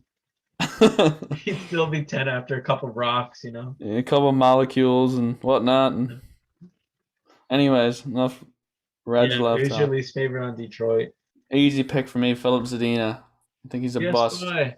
All right. I think he's a bust. I don't think he's going to pan out. I watched him play against Toronto. All he did was turn over the puck. I think he's out of his element. I think he's trying to be someone he's not. I think he's not playing. I don't know. I don't know what it is, but I feel like he's just. I don't know if he's trying too hard or if he's not trying enough. I don't know what it is, but he's not playing well. Whatever he's doing wrong. So yeah, there's something there. I'll agree with you there. He's big trade bait. A lot of people say he's going to find himself out of Detroit. Yeah, that was probably the worst move that Detroit's done in a while because they seem to be making good decisions. But I think he can still pan out between the two parties. I think Zadina is still a good player, but I don't think he wants to commit to like a third line role even for now. I think he just wants to be that offensive player that he was back in Czech. He's not going to work in a bottom six, and no. So he's either top six or he's gone in a couple years, I think. Yeah, he was number 2 on my list. Right above him, I think, is Michael Rasmussen, though, for me. Seems a little lazy on the ice. I don't know if that's just because he's big. Most of my dislike probably comes from the high expectations. He was drafted 9th overall in 2017. And I think this guy was rushed because he was NHL ready, but he was thrown into like a second line role. And I don't know, just rushed. And I don't think this guy can work on really a bottom six either. He's kind of like Zadina. He's trying to change his game though and play like more of a, I don't know, net front presence guy instead of like a big sniper. But yeah. I think he'll work out, honestly. I think he'll find a game similar to somebody like a Brian Boyle who just gets in front of the net and makes a couple good passes. Yeah. Yeah, that would be all right too. Like, I don't know, Brian Boyle back in his prime, if he ever had a prime. He used to be pretty sick, man. Yeah, I think he'll be serviceable. LA, wasn't he? He was drafted in the same year as Dustin Brown. Yeah, good draft. A great draft, 03. Can't beat it. Yep, nice pick. Yep. Who do you have for Edmonton? Chris Russell, abomination. This one's been coming for a while. This is probably the reason this episode was thought of. Steve needed to get this one in. Abomination. That's all I got to say. I'm done. That's all you got wrote down. Abomination. My brother drywalled his garage, so I don't know. I wouldn't come handy to his garage or You wouldn't garage or whatever you near want his to say. garage, buddy. Your brother was hammering in his garage. My brother was not hammering; he was screwing. I think he's screwing. He was drywall. screwing. You screw drywall, don't you? He was screwing in He Chris was Russell's. screwing in Chris Russell's garage. Believe it or not. Well, I know, worldwide man. if somebody just tuned in, that could have been taken pretty well out of context. Yeah, that's another thing, man. I hope none of these players are tuning in tonight, or we're going to be in big trouble tomorrow. There's going to be one of us is going to get killed, most certainly. But yeah, abomination. I don't even have anything else to say. Yeah, I mean, I don't mind the player. He was quick back in his heyday. He was a fast player. Hmm. He was probably in the top 50 of best skating defensemen back in his heyday. Okay. Mhm. I don't Who know. knows? Yeah, but I don't mind Chris Russell. I don't like Evander Kane though. I feel like his off-ice antics, the newest Edmonton Oiler, is my least favorite. His off-ice antics take away from his on-ice performance. I've always said that. Like, he just distracts himself way too often, and he can't compete because people are always talking about what he's doing off the ice. He could put up 50 goals, but at the end of the day, all everybody would be talking about was his gambling or what's going on with his personal life. So I don't know. I think, and that goes back to what we were saying about Sagan. You know, you don't root for the players that are more about themselves than the team. You always root for the team player. You know, You so do, yeah. I can't willfully root for this guy. I don't root for him either, but no, I don't. You know, I don't like hope Chris he Russell. I hope he starts to turn it around now. He's starting to mature. I think he's 31 years old. So Maybe I'm too hard on Chris Russell. Maybe I got to do some reflection. I don't know. Anyways, maybe abomination do for some now. meditating on him. Yeah. Nice pick. Yeah, I like it. Yeah, thank you. Who do you have in Florida? I think this player's actually half like skilled in a way, and I think he's a pretty decent player, but I don't like him on Florida right now. I think that's Frank Vetrano. I think he needs a new team. I don't really dislike the way he plays. I just don't think. I think they get so much in Florida now. He just gets pushed too far down to be useful in the bottom six. He's not That's useful like bottom everybody six. that's not there's not one player on that team that doesn't feel that way. I mean, everybody in Florida is skilled and can put the puck in the net, but they just have so many forces. Yeah, I think he's better off somewhere else. So that's more the reason why I chose him here. I would actually like to see him in Toronto. I think he'd be a useful piece on a third line if you need to shift some guys in and out in a couple seasons. But I don't think he's useful in Florida, so that's why I chose him. That's all I had to say. I think he's a decent player regards everything else. Yeah. And I like that about you, Steve. You're objectively picking these players where I'm just kind of shitting on their personalities. Well, I mean, I literally just called Chris Russell a fucking abomination. Never gave me an explanation, so I don't know. True. Yeah, every now and then I'll have a justified response. All right. Yeah, I got a couple players that I actually don't like, and when I don't like them, you'll know it. But this player isn't really one of them. I picked Spencer Knight. He's not having the best season right now, and he's kind of taken away from the whole team. Like, I don't know how many wins he has. He might have like 2 wins on the season for like 10 games played, which isn't great. I know he's young, but I don't know. He's just not what he was supposed to be. A lot of people were voting him for Calder. I had him in my top 5, so yeah. And he also broke my heart at the 2020-2021 World Juniors when he beat Canada. You're picking a lot of players from that Team USA. You picked Zegras. You picked Knight. I don't know why you might pick Caulfield yet. We'll see. We'll see, but yeah, Knight broke my heart back in the day. I wore my Knight broke that's my when heart. Dawson Mercer and Newhook were playing. They could have had gold medals. Yeah, that sucks. Yeah. But yeah, Anyways. I like this guy. I don't like him this year, and I didn't like him in 2020. And I won't like him in 2023. And there's not a damn chance in hell you're gonna like him in 2024. We'll see. I haven't made up my mind that far in the future yet. Who do you have for Los Angeles? No, I got the ear licker, the ear biter, whatever you want to call him. Didn't he bite an ear? Brendan Lemieux? He bit a hand. A hand. That's bad enough. I wouldn't want to be bit anywhere by Brendan Lemieux. No, man, I wouldn't want to get rabies from Brendan Lemieux. So I don't know. I just think that's the most scumbag thing you can do is bite somebody. Like, slash them in the back of the legs. Don't bite them. That's gross. I don't like him because of that. I think he's.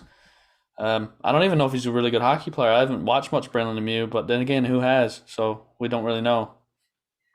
Yeah, I don't mind Brendan Lemieux. I mean, I liked him a lot more in New York, and then he got traded to LA. And then after he bit Brady Kachuk in that fight, Brady put out like, dude, I've been talking to his teammates, like everybody fucking hates this guy. And then that kind of put like the whole LA room in a bad position because they couldn't, if they did hate the guy, they can be like, oh yeah, we fucking hate this guy because then like he's on your team. But Yeah, props to Brady. Good yeah, guy. but Quick came out and was like, nah, we like him. He's all right. Yeah, Basically. So yeah, I don't mind this guy. I think you need that. Same as Delorier. I Same don't as think you need Roussel. people I who think bite people, but I'm gonna disagree with you there. all right.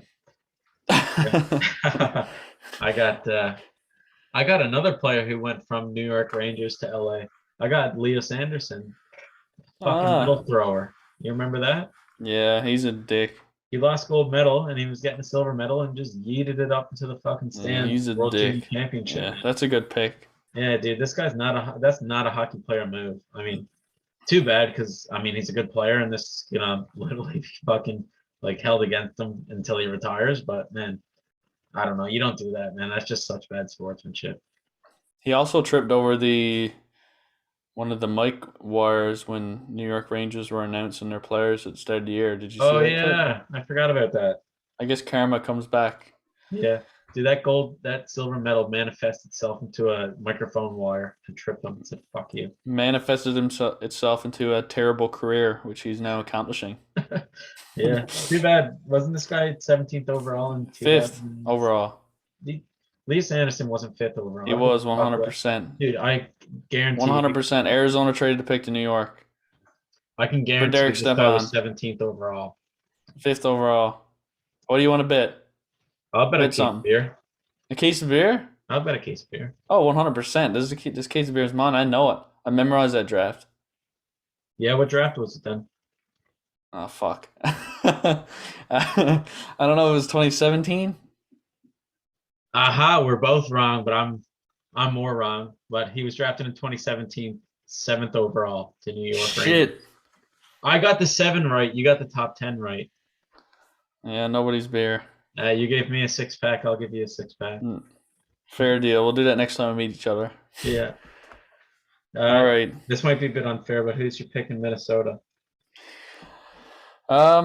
Much like Frank Vetrano, I think Nick Bukestad is kind of useless in his current state. I was gonna pick him too. He doesn't offer much to Minnesota. I've watched a nice few Minnesota games this year. I would say upwards of 20. Or I'd say You haven't, dude. That's yes, I have. impossible. That's got to 15 be to a 20. world record. Nobody in the world has watched 20 Minnesota games. I'd say somewhere between 15 to 20 I've watched. Really?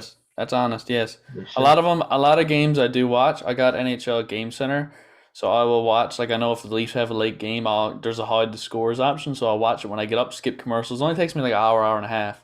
Not Like bad. does not take me long at all to watch a hockey game. So I've done that with several Minnesota games. I would say 5 or 6 this year. I've watched quickly, like that after the day after. Yeah. And when he's been playing, Nick Bukestad's not in every night, but when he's been playing, he hasn't done anything noticeable. So that's my pick. I think he's out next year, but we'll see. Yeah.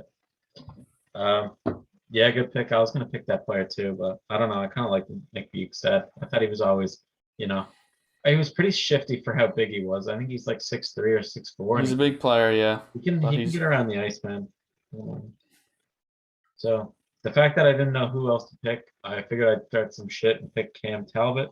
I kind of wish Kakinen was ready, so this guy would be out of the league already. I don't know how his team's carrying him or something. Like, I honestly don't understand how Cam Talbot is doing this good after being You see how red my face is? literally everywhere in the league. He's been in. I think he was in Buffalo. He's been in Edmonton. He's been fucking in New York. He's been in Philly.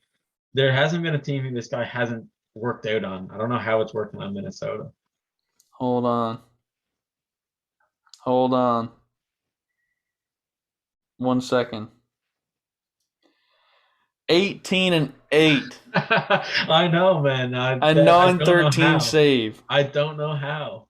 You don't know how? I know how. He's fucking How? amazing. He's in the All-Star game. Last game he had a 30 save shutout against Chicago. Your Against argument's Chicago. invalid. Chicago. And the next game, I'll say his last few games. Last 3 games. February 2nd, he had a win. 1,000 save percentage. Or 100% save percentage. January 28th against New York, 9-26. January 24th against Montreal, 9-33. This guy's like a brick fucking wall. He makes Lundqvist's jersey retirement look like a joke. Yeah, I don't know how. He literally hasn't worked out on a single team he's been on in the past.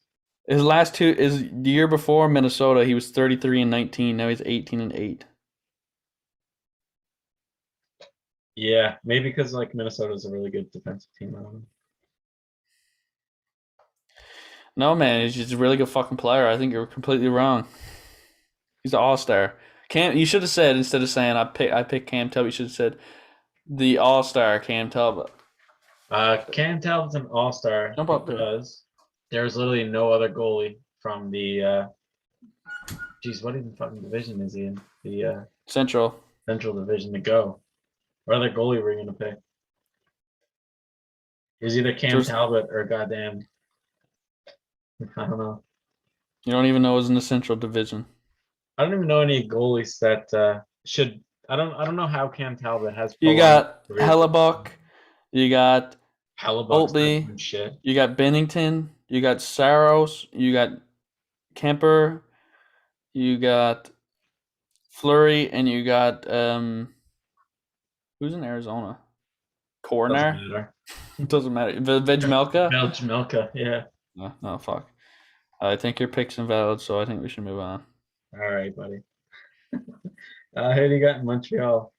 Josh Anderson. I think he's a bit of a scumbag. Not a fan. I pick this guy, but I am a little bit of a fan, so I didn't pick him. I don't know. I don't know. I think he thinks he's better than what he is. He's useful sometimes, but over the long run of a season, I think people have overestimated his abilities to score goals and be consistent. He's not really a point producer. Damn lot. Almost 6 million, I think. 5.75 for the next 4 years, I think. Yeah, I don't like it. I don't like the deal. I don't like his offensive production, and I think he's paid too much to be a bottom 6 forward who hits. So I don't like where he is there. Yeah. Dude, you just messed up. Your cat just jumped at 20 feet. I've never seen a thing. Yeah, I mean, I don't like what he's getting paid either. In Columbus, he was never a superstar, so I don't know why he's getting paid like it in Montreal. It don't make sense to me either. No. Anyways, he is. So what can you do? Who's your pick? My pick was Tyler Toffoli. He's just too inconsistent for me. And you never know what you're going to get into a season. Like, he had a really good season last year. I think he got like 30 goals-ish or something. Maybe. Mm-hmm. And then this year, I mean, just total dog shit. Just hasn't been able to produce. Like, he's just so back and forth. Like, he's literally the Philadelphia of players. Like, you literally don't know what you're going to get. Mr. Philadelphia. Yeah.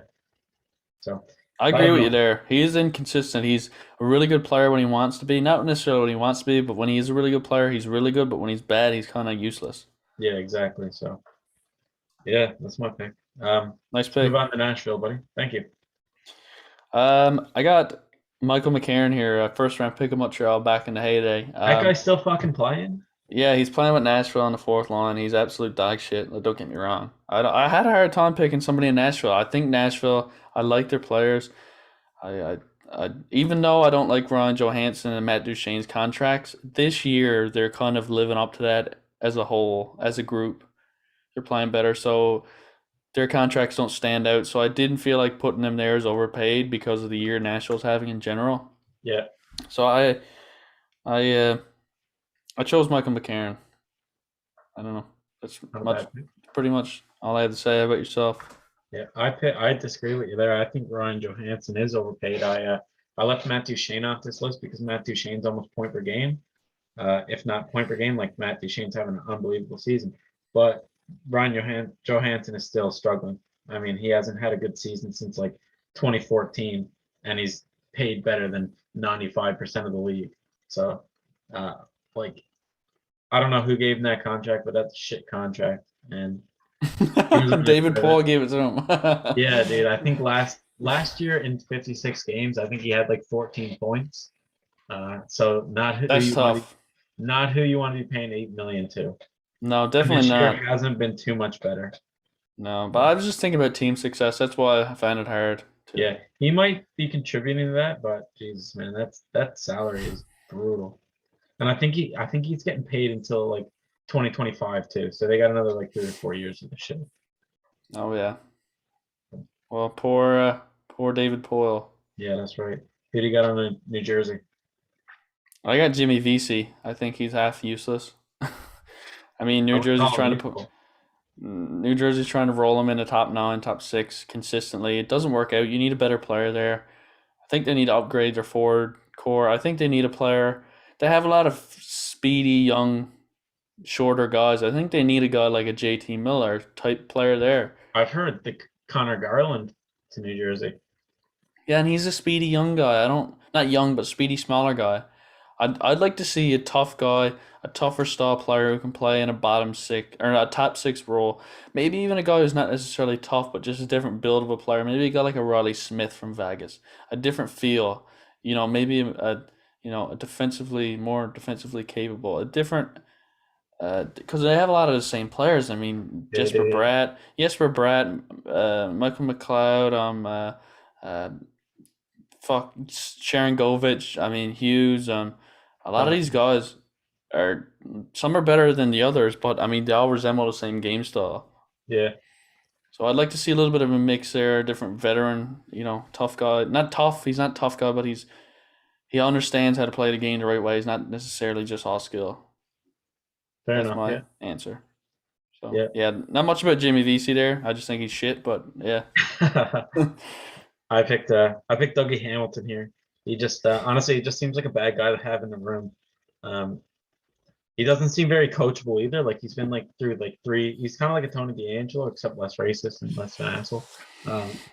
He's been through 3 locker rooms now. He was drafted in Boston, went to Calgary, then Carolina. Now he's in New Jersey, and he's injured now, so we haven't really had a good look at him. I don't know. It's just kind of like, I don't know. It's like an ego thing for me. I don't think he's that good of a player to be. He is a good player. He's probably, I would say, a top 10 offensive defenseman in the league. But I don't know. He just seems like he's not a good guy or something. I don't know. His teammates could feel different about him, but just from the outside looking in, he gives me that vibe. Got a greasy look to him. No, he's kind of greasy. It looks like he smoked a few draws in his day. Yeah, man. He looks like that guy from Home Alone without the afro.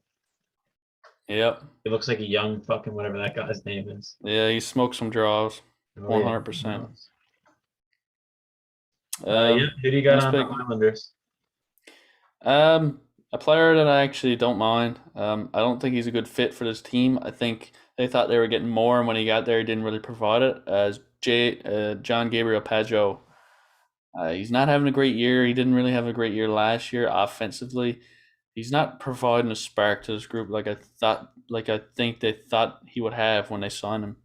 Yeah. And they got him from Ottawa. I think he's excuse me, I had to burp. I think he's gonna find himself out of there in the next 2 years, honestly, a year or two, because if somebody's willing to take that contract, I can see him moving because it just hasn't really worked out in the long run, I don't believe. Yeah, I could definitely see that. Yeah, coming in from Ottawa, I mean, he was coming off a good season, and he's a really good face-off player, I think, and a really good defensive player. But they did think they were probably getting more when they traded for him or when they signed him. I can't remember if he was in a trade. He was in a trade, but then they signed him. Not bad. Yeah. Nice. I got Kiefer Bellows in this spot. Okay. He's slow like his dad, but he's not tough like his dad. I don't think he's earned a NHL spot yet. Not saying that he can in the future, but right now, like, I don't know. He doesn't seem like he's fitting in there now. I think he needs another season down in the AHL. I think in like, I don't know how many games he's played, maybe in 20 or something. I think he only has like 8 points or something. Doesn't seem like a great fit there, but I don't know. The Islanders also aren't very good this year. So I don't think he'll last. No, I like the draft pick when they drafted him. I was like, all right, look at his dad was an all right player. But I don't know. Kiefer seems a bit slow to me. He doesn't seem like he's aged already. Yeah, Right that's a now. good look. Yep. Who you got for the Rangers? Probably one of the more useless players in the league, Greg McKegg. Oh, I like his name, man. Don't say that. He thinks he's McDavid, but he's not. Maybe if McDavid had a evil twin who was not good at hockey, maybe he'd be Greg McKegg. That's a half difficult name to say. I like it. I like that name, Greg McKegg. It rolls Yeah, off the tongue well. But I definitely guess he's drinks not very craft beer. relevant. I mean, there's not very many games where I'm like, dude, that was a sick play by McKegg. No, I don't know if really anybody's done that. He definitely drinks a lot of craft beer. I can tell. Yeah, you might be onto something there. Seems Yeah. right. But other than that, I wouldn't want him on my team because I don't think he'd provide much. Mm. But yeah, I just think I think you can get a better depth piece. That's honestly all. I mean, nothing against you personally, Greg. I mean, if you're listening, I'm sorry for being mean, but I don't know if you get a spark for my team. Is what I'm saying. So Yeah. that's my hypothesis. I'm Greg McKegg. Mhm. I How about picked your? Julien Gauthier for the same reason. Mhm. He's a little bit hard to watch at some point. Like, he comes from a long line of bodybuilders. I think like 3 generations of bodybuilders. So he's like fucking ripped and good on him. But he's kind of a slow player, man. I don't really enjoy watching like slower players. I don't find them fun to watch. And I mean, I don't know. Like you said about Greg, I mean, I think you could find a better player in your bottom six. But Yeah, that's good. Some good analysis. yeah, but I don't know. He could not even still be with the team now. I know he was at the time of this recording, but I don't know. I find his time limited. This might be his last season. I mean, he was in Toronto, was he not? No, that's Frederick Gauthier. Frederick, Jesus, yeah. I don't Yeah, I know, don't man. know. I don't Yeah, I know. don't know. I find this player a little bit hard to watch. So Um, I think he's gonna get one more shot on an NHL team after this. good, yeah. It's getting down to it though, for sure. Yeah, Um, definitely. He's got to show that he can make an impact in a game yeah, consistently I like mean, this. yeah, he's a big build. Like he should just use his body to get around, but instead he tries to rely on his speed. And Be a Lucic. yeah, be a Lucic would be. I don't know. You can't tell people to fight though. That's kind of like older hockey. Go out there and fight, or you're scratched. Yeah, tap him on the shoulders like either you fight right now, or you're fucking out of the league, but he'll bury you. Yeah, ECHL or you fight. Your Yeah. choice. Um. Yeah. Who's your guy in Ottawa? I got Eric Brandstrom. Eric Uh, Branson. I I don't was think gonna pick he's. this player too. I don't think he's what he was hyped up to be in the Mark Stone trade. I think Vegas walks away with that most definitely. Oh yeah, they got the new captain, and Ottawa is left with a struggling young defenseman. Yeah, he's an offensive minded defenseman. He turns over the puck a lot. He has a good. He can run a power play well in the AHL, but he can't run it in the NHL the same. And I think he's not. I don't know if he's built to be a successful NHL defenseman. I don't know if he plays the right way, and I don't know if he's one of those players. I don't know how he is when when it comes to him being coachable. But I don't know. I don't know if he's just going to develop in the right way. So we'll see. I don't have my money on him, I think he's got unfortunately. time. He's not going to be what he was made out to be. He's not going to be, like an elite offensive defenseman like fucking your Quinn Hughes, Kale McCarrs, and Adam Foxes. But you're gonna, I don't know, have a top four, especially with the defenseman that Ottawa's been bringing in lately through the draft. I mean, he's gonna be in a top four role. So I don't think that's gonna hurt them too much. But definitely, you want to get better return if you're sending out a player like Mark Stone. Yeah, Yeah, good pick. nice. Who's your pick? I got Matt Murray, but it's hard for me to say that because I love Matt Murray. Like I want to see this guy do good, but I don't hate him. I hate the position he was in because he kind of like took the spotlight away from Flower in Fleury's last years in Pittsburgh. I would have liked to see, Pitt Fleury win those cups instead of Matt Murray. So, I mean, I don't hate the player. I just hate the situation that he was thrown in, and I don't know, kind of leaves a bad taste in my mouth still to this day. I And don't that's all mind I got Manor on him, either. man. Yeah, you know, I like the player. I'm rooting for him to get back in the NHL because I know he's had his struggles this year. But yeah, I just honestly couldn't find another player on Ottawa. That, I like, don't hate many players on Ottawa myself. yeah, no, I think they got a good team there. Mm. Not a good team, but good guys anyway. Definitely not a good team, but quality of the people there probably higher quality people. Yeah. What about the Philly cheesesteaks? Who do you not like on this? She scared the fuck out of me. She was Buddy, that's a running. fucking dog you got there. That's not a cat. A I cat would know. not do that. Yeah, she scared me. I just heard a bang and then somebody was running. Holy fuck, she's some sausage. She's mad, man. Hey, she's Watch, pissed. watch this. Watch this. Sorry, podcast audio listeners. Does that get her going? Steven's underneath the covers right now trying to rile up the cat. Just one sec. She's gonna jump, and we're gonna have a good clip for Instagram. This is what we need. Come on. Cat videos on Instagram. You're on camera. Are you really gonna blow this? Or are you gonna lose your opportunity? I'm giving you 5 seconds. 3, 2, 1. That's Okay. it. Magic is Yeah, not. get out of here. You're never gonna make it in showbiz. She's not a movie star. Not a chance. Anyway, who do you got on Philadelphia, buddy?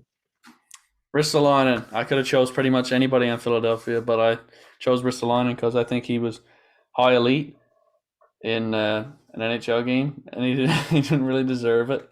And I don't think he's ever lived up to anything like that. Honestly. Yeah. It's it was weird because like I think it was the 2012 when Finland won the World Championships, he was hyped up to be like the best defenseman coming out of that tournament, and to look where he is now is kind of sad. It's pretty sad. Yeah, Ristolainen, your life is sad. Your life is sad, and you're Steve's least. And you're bad. He's probably mad too. Yep. My least favorite here is Martin Jones. Such a frustrating goalie to watch, man. He'll like save all the hard shots, man, and then like just let in a squeaker, and he'll let in like 2, and then his team will lose by a goal. So just like a really hard goalie to watch, man, and it's too bad too because he had He had a couple good years in San Jose. No, he didn't. He had good seasons in LA, and then went to San Jose and kind of fucking threw his career away. But yeah, he had to leave LA though. There was no point in staying and being back up for Jonathan Quick because he wouldn't have got no ice time. So, but yeah, just a like I said, it's just hard to watch him, man. At some points. Yeah, his career went downhill pretty quickly, I think. Yeah. So it's unfortunate for him, and I don't really know if he's ever going to get it back on track. He's quite old now, I think. He's 31, 32 maybe. Yeah. Well, for a goalie, I mean, you don't have much time. He's a Craig Anderson. He's still going, or maybe just holding on by one thread. Yeah. Yep. Nice pick. Thank you. You too. Who is in Pittsburgh? Brock McGinn. I think when they lost Tanev, they wanted to get another gritty player in the bottom 6, but I don't think they had to pay that much. I believe Brock McGinn's got a hefty contract. I'm not sure the exact numbers, but it's nothing to brag about. I don't know what Hextall's thinking, but he's a decent enough player. He's useful sometimes. I don't know if he was good in Carolina. Yeah, I don't know if he's worth what he's getting there. Anyways, what's he get? Pittsburgh around 3-4 million. I think it's 3.5 for a long time, for like 5 years. Damn. I don't like it. I think you can find players in that role that are better options for cheaper, and then maybe you can upgrade elsewhere. But that's pretty much my pick. That's the reason why. I don't really necessarily hate him. I just don't love it. There's no players on this team I really don't like. There's just I don't know, something about getting Malkin for how skilled he is. I've heard some like I don't know, some nightmare stories about him like playing with a guy for like 5 years and not knowing his name. Like that's kind of a bad look to me. I don't know if he's joking or what, but I've heard stories like of like people on the bottom line, and like Evgeny's seen as like a leader, and instead of like embracing those players, just doesn't give a fuck about him. It was like, hey yo, number like 17, pass puck, instead of like saying like his name and actually getting to know the guy. So that's a bad look, definitely. Yeah, I don't know. A lot of these are just out of like personality or whatever, and not good leadership, especially from like Evgeny Malkin, like the second longest tenured player in Pittsburgh should probably get to know the bottom 6 players. You know what I mean? Yeah. No. Yeah, because he's not really going anywhere, so he should get to know him. Yeah, Avar. Yeah. Yeah, but I don't know. I like Evgeny. I like his game, but it's just something. So, and I couldn't pick anybody else from Pittsburgh. I like Evgeny. Yeah, we're just picking. We're just being dickheads, honestly. Yeah, we're just being like picky. If you told me like how many of these players I hate, there'd be like 2, maybe at tops. So Yeah. Chris Uh, Russell. who you got? Yeah, who do you got in San Jose? Noah Gregor. I forgot this guy existed. That's how bad of a hockey player he is. I don't even know if he plays forward or defense. I want to say forward. He's a center. He's played probably 60, 70 games with San Jose through a couple of years now. Just another one of those cases, man. I found myself picking the depth player who's doesn't offer much to the team, and that's not because I should like to shit on depth players because they don't score a lot of goals. It's just I think I like depth players that add an element to a team. I like a guy like a Ron Reeves. I like a guy who can help the team in certain areas. And I don't believe that some of these players that I'm choosing do that. Off the top of my head, I'm trying to think of some more guys who are depth pieces who add a lot to a team. Jason Spezza in Toronto, he's a fourth line center. He plays second power play. He adds a lot of scoring. When you need a big goal, he can come out and he can help, and he produces goals. Pretty good for a guy who doesn't get all the ice time. Just a guy like that, Ron Reeves in New York, he goes out and he does his job. Different teams have depth players who play really important roles. So that's why I chose a lot of depth players on this list. I don't think Noah Gregor is very important to this team. Yeah, I can see where you're coming from because like all those players, like every player in the NHL today, like the fourth liners, have had to change the game. Like there's no doubt, like they were the best players on the team, the superstars back in Pee Wee or even midgets. But they've all had to change their game, and a person like Noah Gregor, in your case, like is playing on the fourth line, should change the game to be more effective, but still wants to be the goal scorer that he probably was in like college or juniors or something. Yeah, thinking they're gonna break through. Yeah, so yeah, I don't mind that. And there's a lot of people like that in the league that just refuse to change their game. Would rather be nobodies than be an effective player. Yeah, I would change my game if I was in a situation like that.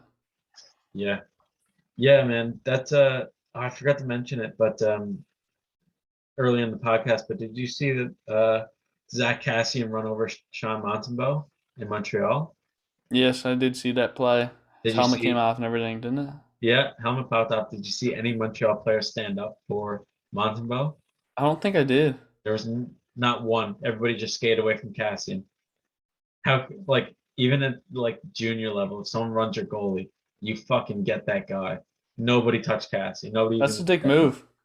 I mean, imagine what the goalie must be feeling. Just like, hey guys, that guy just ran me, right? Like, fucking shitty teammates when you get back in the locker room. Yeah. I would have let one in on purpose.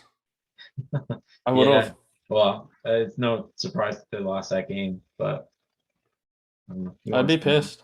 Yeah, buddy, I'd say he was. Yeah, a shitty situation for him. Yeah, who's your pick in San Jose? I don't hate anyone on this team, but if I was going to be a dickhead, I'd say it's Marc-Andre Vlasic, just because he has a really square head. Looks like a Roblox character. Yeah, he basically. It's the best you could. He looks like a Roblox one. Yeah. It's the best you could scoop up. Yeah, that's honestly the best I can do. I don't hate anybody on this team, but I thought I'd just draw attention to Mark Vlasic's really square head. He's probably in the Builders Club. Might be. He looks like a Lego character. Yeah. You got a couple of Lego sets lying around. I knows what he's up to. Oh yeah. Making that $6 million forever. Oh yeah. He knows he's a $6 million player. He's been a $6 million player since the dawn of times. Yeah, man. He's been there forever, man. He's always been in the top 4. He's a great player and a really good guy too. So it was hard for me to call out his head, but I'm gonna fucking do it. He's been there for a long time. He's one of the most forgettable players in the league, but he's been there for so long, and he's probably means so much to that team we don't even understand. Yeah, right. I mean, he's like, if you told me who would be there longer, like Joe Thornton or Marlowe, I'd be like, oh, well, it's obvious Marlowe or Thornton just because of their heart and soul. But when you get down to the bread and butter, buddy, it's fucking Mark Vlasic. He's gonna be up there with games played against I Marlowe and think Thornton. he's close to 1,000 now. Yeah, it Geez, he probably must be is. way over, man. He's like 32 years old. Yeah, he's getting old. Yeah. Nice. Yeah. Who's your guy in Seattle? Seattle chose a defenseman this time, Hayden Fleury. Again, depthish defenseman. High pick, didn't transition his game to be successful when he realized he wasn't top 4 option. I don't think he's going to get there. I think he's probably going to just going to shadow like himself out of the league eventually, just because he's not finding a way to make himself useful, unfortunately. Because I think he was a high pick and he had a lot of hope that he was going to be something in Carolina. And then he went to I think Anaheim he and now still he's here. can. I think he still can, man. He's not He's old got yet. He's still he's young. got a little bit of time, but the clock's ticking. He's got to start making adjustments to be successful. Yeah. We'll see though. Yeah, I just checked his stats. Mark Vlasic is 34 years old. Guess how many games he has played? 950. 1125. Wow, I didn't know that. I didn't even know he was over 1,000. Jesus. He's been there since 2008, I think. Wow, Yeah, he's an old dog. he is. Get back on track here. I also picked a defenseman. I think my least favorite is Adam Larson. He has the potential to be great, but he hasn't been able to get it done anywhere he's been. He hasn't been able to put the talent and work ethic together to really like build himself a solid career. I mean, he'll always be an NHLer just because I think he was picked like 4th overall. I don't remember the draft, but he was picked high and traded for Taylor Hall, so he's always going to be kind of thought as highly regarded or whatever. But I don't know, guy just can't get it done, can't break out. He's always compared in that deal.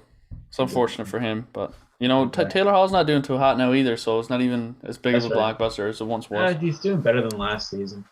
He's doing Last okay. season he Yeah, was in Arizona, so he's in gotta give him that. Buffalo. Yeah, he did. Yeah, He's been to a couple shitty teams. He's he's doing been good through a now. lot of He's teams. starting to turn it on now Yeah. in Boston. hmm Who do you have for St. Louis? Who do you not like here? Logan Brown, Ottawa, draft pick. Big Interesting. center. It's not turning out the. He has a couple points this year. I don't think he's gonna be a top 6 option. I think if he fixes his game up and becomes more consistent, I think he's more of a bottom 6 option for probably the rest of his career. Oh, definitely. There's no way this guy finds himself in top 6. No, I don't think so. I just I found a hard time to choose a guy I didn't like on St. Louis. I don't know. Probably looking back, it's probably Nico Mikola. I think he's a bit of a cunt, actually. Dude, yeah, he was being a dickhead to Crosby, dude, or probably like 3 weeks ago. Yeah, so maybe I would have chose him, but yeah, Logan Brown, you can take the piss this week. Take the piss. That's my My pick. player is Jordan Binnington. I didn't have to think hard at all about this one. Okay. He's the same as an Aaron Dell. He's just a hothead flamer.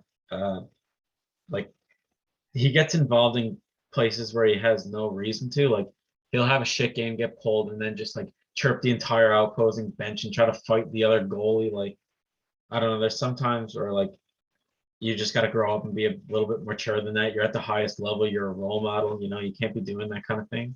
But all the same, maybe that's what makes him great. Maybe getting involved in the games the way he does is what gives him the edge over a lot of goalies in this league. Mm-hmm. Who knows? But for me, anyway, just from a fan's perspective, I'm not a big fan of it. That's fair. Yeah. It's a good pick. What about Tampa Bay? I chose Corey Perry. Hey, come on now. I didn't like him when he was playing the Leafs. He hit Tavares, my favorite You player, didn't try to probably. do that, man. That was an accident. I don't care. I still don't like him. I don't like it. He's a bit of a scumbag in some regards. He had a great career. Up to this point, he's won a scoring title, I think, and he's been a really good goal scorer. But he's past his prime, obviously. I just don't love him. I don't know. I just wouldn't. He wouldn't be on my team. But that said, he's been a great player. I just not a fan of him for what he's been known for. Yeah. Well, his nickname is the Worm, so comes with that is a bit of a a Bit of heat. scumbag kind of reputation. So I don't blame Yeah. you for picking him. I think I don't know. I think he's been good in his late years. I mean, he's been a leader everywhere he's been. Dallas, Montreal, and now Tampa. So Yeah, he's been a good player. I just don't fucking like him. yeah, I guess that's all it. Yeah, here I picked either Ruda or Cernak. Jan Ruda. Yeah, Jan Ruda or Eric Well, Cernak. I like those two players. I think they're useful. Really, I just feel like they don't really get involved anywhere. I guess Ruda does, and Cernak just like I don't know. I just I honestly don't know. I just couldn't pick another player, so it came down to these two, and I didn't know which one to pick. I think they contribute equal, which is not much. So I don't know. They're definitely useful in later Again, a season and depth for piece getting their off-season. getting their feelings hurt. I've been talking for a long time. I said healings hurt. Yeah, Yeah. Yeah, I don't know. Just couldn't pick another guy. I mean, that's if fair, I man. was a GM, Sometimes, I mean, there'd be so many other like sixth or seventh defensemen I pick over these two. So I don't know. that's fair. Cernak's still young though. He's only like I like Cernak. I personally like Cernak. I think he's a good defenseman, but yeah, everybody has Cernak's their own like opinion. 25, 24, so he's still young. But yeah, who do you got Nice for picks. Toronto? This is gonna be another touchy subject. I can already tell. I'd actually had no time debating this. I chose Travis Dermott. I thought you were gonna choose Nick Ritchie. I was gonna choose Nick Ritchie. I was looking at him, but I was like, he doesn't really play much now, and he's gonna get phased out anyways. So I chose Dermott because he's just easily replaceable. There's just so many other defensemen that could do what he does. He doesn't stand out, and I'm not saying I don't like the guy. I don't know. I just think he's not what he doesn't contribute enough to make me say, oh, I need this player in the lineup every night. So I'd put him on my list. I don't dislike him, but just found that he plays a bit of a game where he's kind of idle on the ice and he doesn't make great passes, but he doesn't necessarily make terrible passes. He's just there to be there, kind of. So Yeah, that's he's why a I very chose him. generic player. I mean, Generic, just yeah. a generic, just run-of-the-mill two-way defenseman. Doesn't bring He doesn't. any quality, He's big not. He's not a qualities. great offensive producer. He doesn't. He's not a shutdown defenseman, and he doesn't get any scraps or hard plays along the boards. He's just all around the board in the middle. So, Yeah, like, why you say that? exactly. That's my pick. Yeah, Anyways, who I you picked got? William Nylander.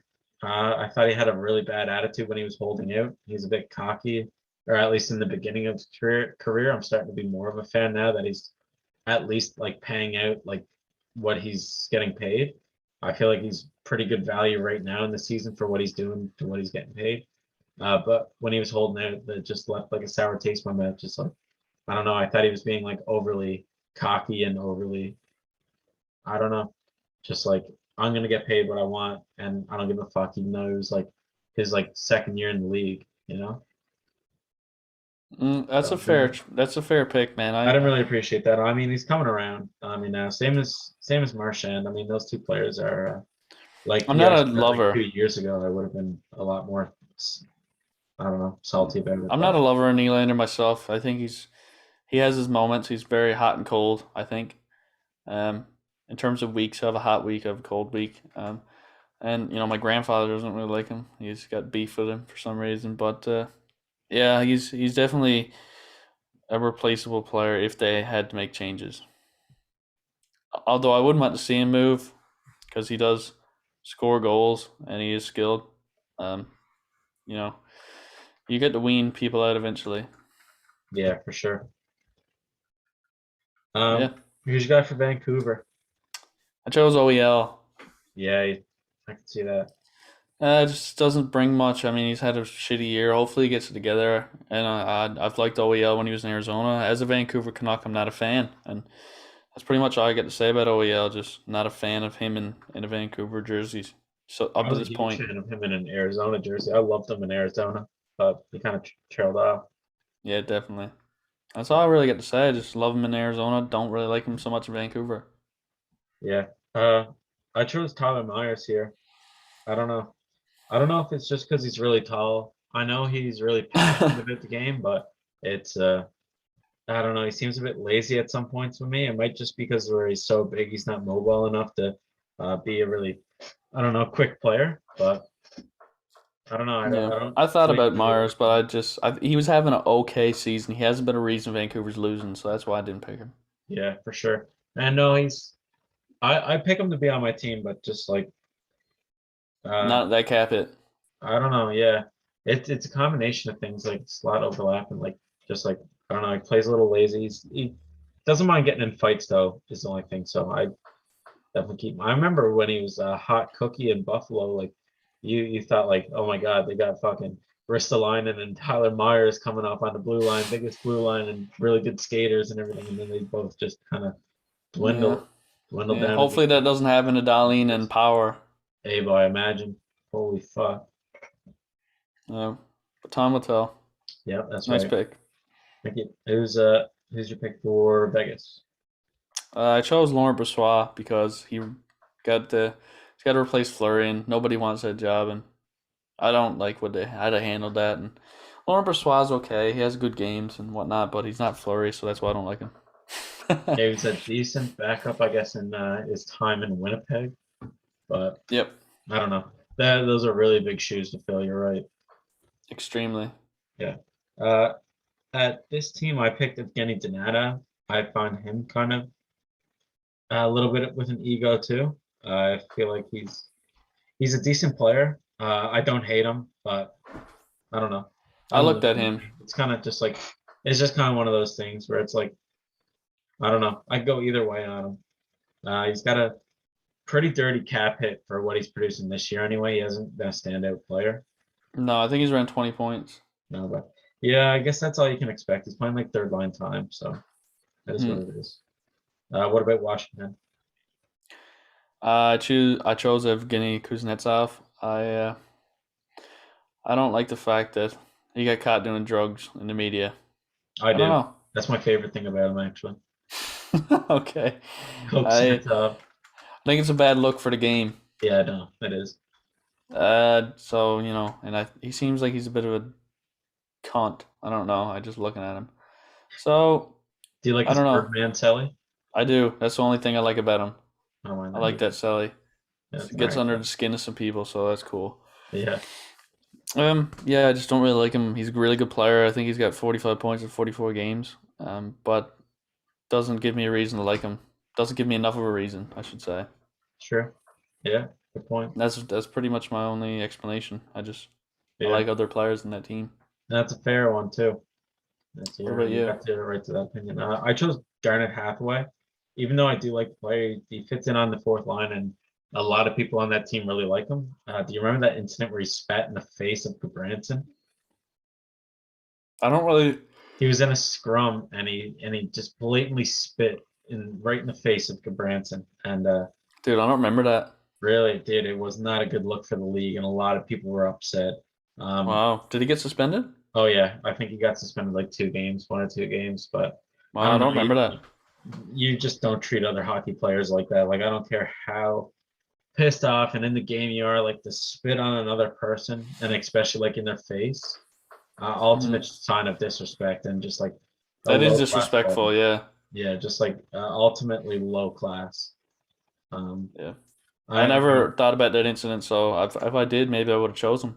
yeah, I don't know. It wasn't a good look, and I still remember it. It was like from I think it was the same year that guy called Tanner Pearson's wife a fucking boat or whatever. Yeah, that was pretty shitty. That Washington locker room wasn't great. Or was that in Vancouver? That was in Vancouver, but he was in Washington, so he's Yeah. not.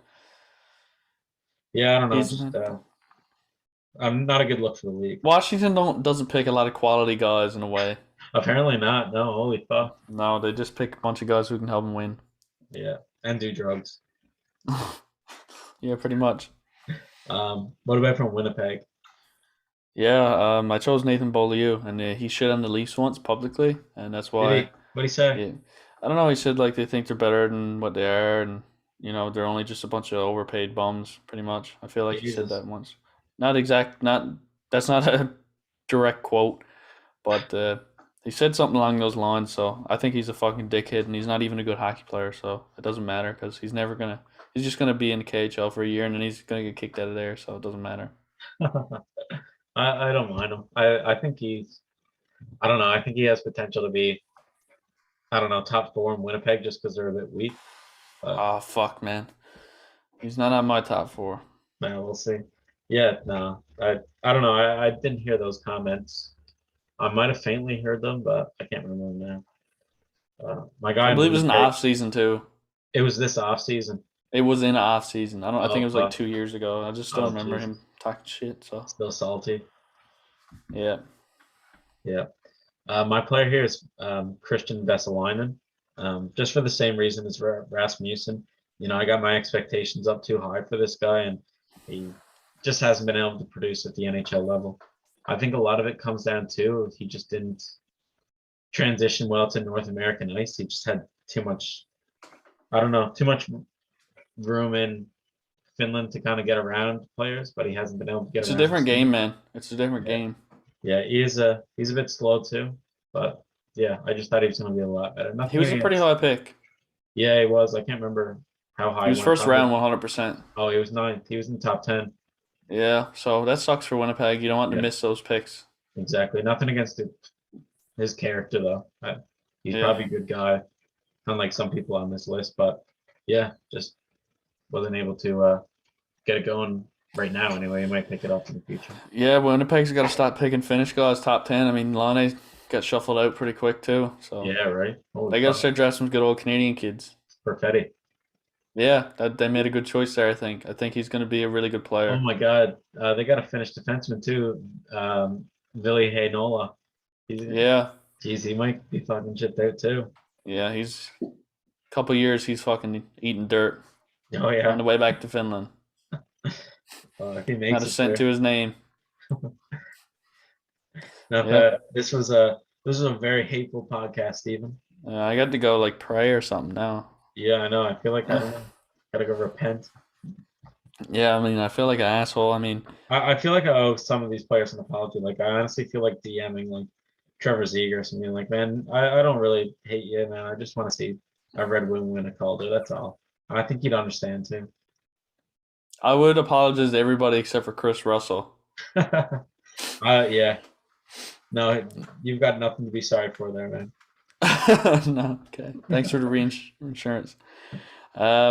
Yeah, I feel like this was a hateful podcast, so I'm sorry to anybody who's got this far. I don't know. It was just a little, just to mix it up, and just we like doing little predictions. We like playing these little games, and it really boils down to a lot of time that we're either making a joke because we don't literally hate these people. We're either making No, a a joke. lot of mine were jokes too. Like I don't hate Vlasic because of the shape of his head. I just wish it was Yeah, yeah. So you got to be able to take a joke. So I mean, these guys are obviously making way more money than us, so they don't really give a shit what we got to say. So we're just messing around. I mean, it's either a fun joke or it's because I think the team could upgrade the depth. They're not having a good year. That's literally what it is. I would say all these people are making more money than me and you, Steve, right now, except for Evander Kane.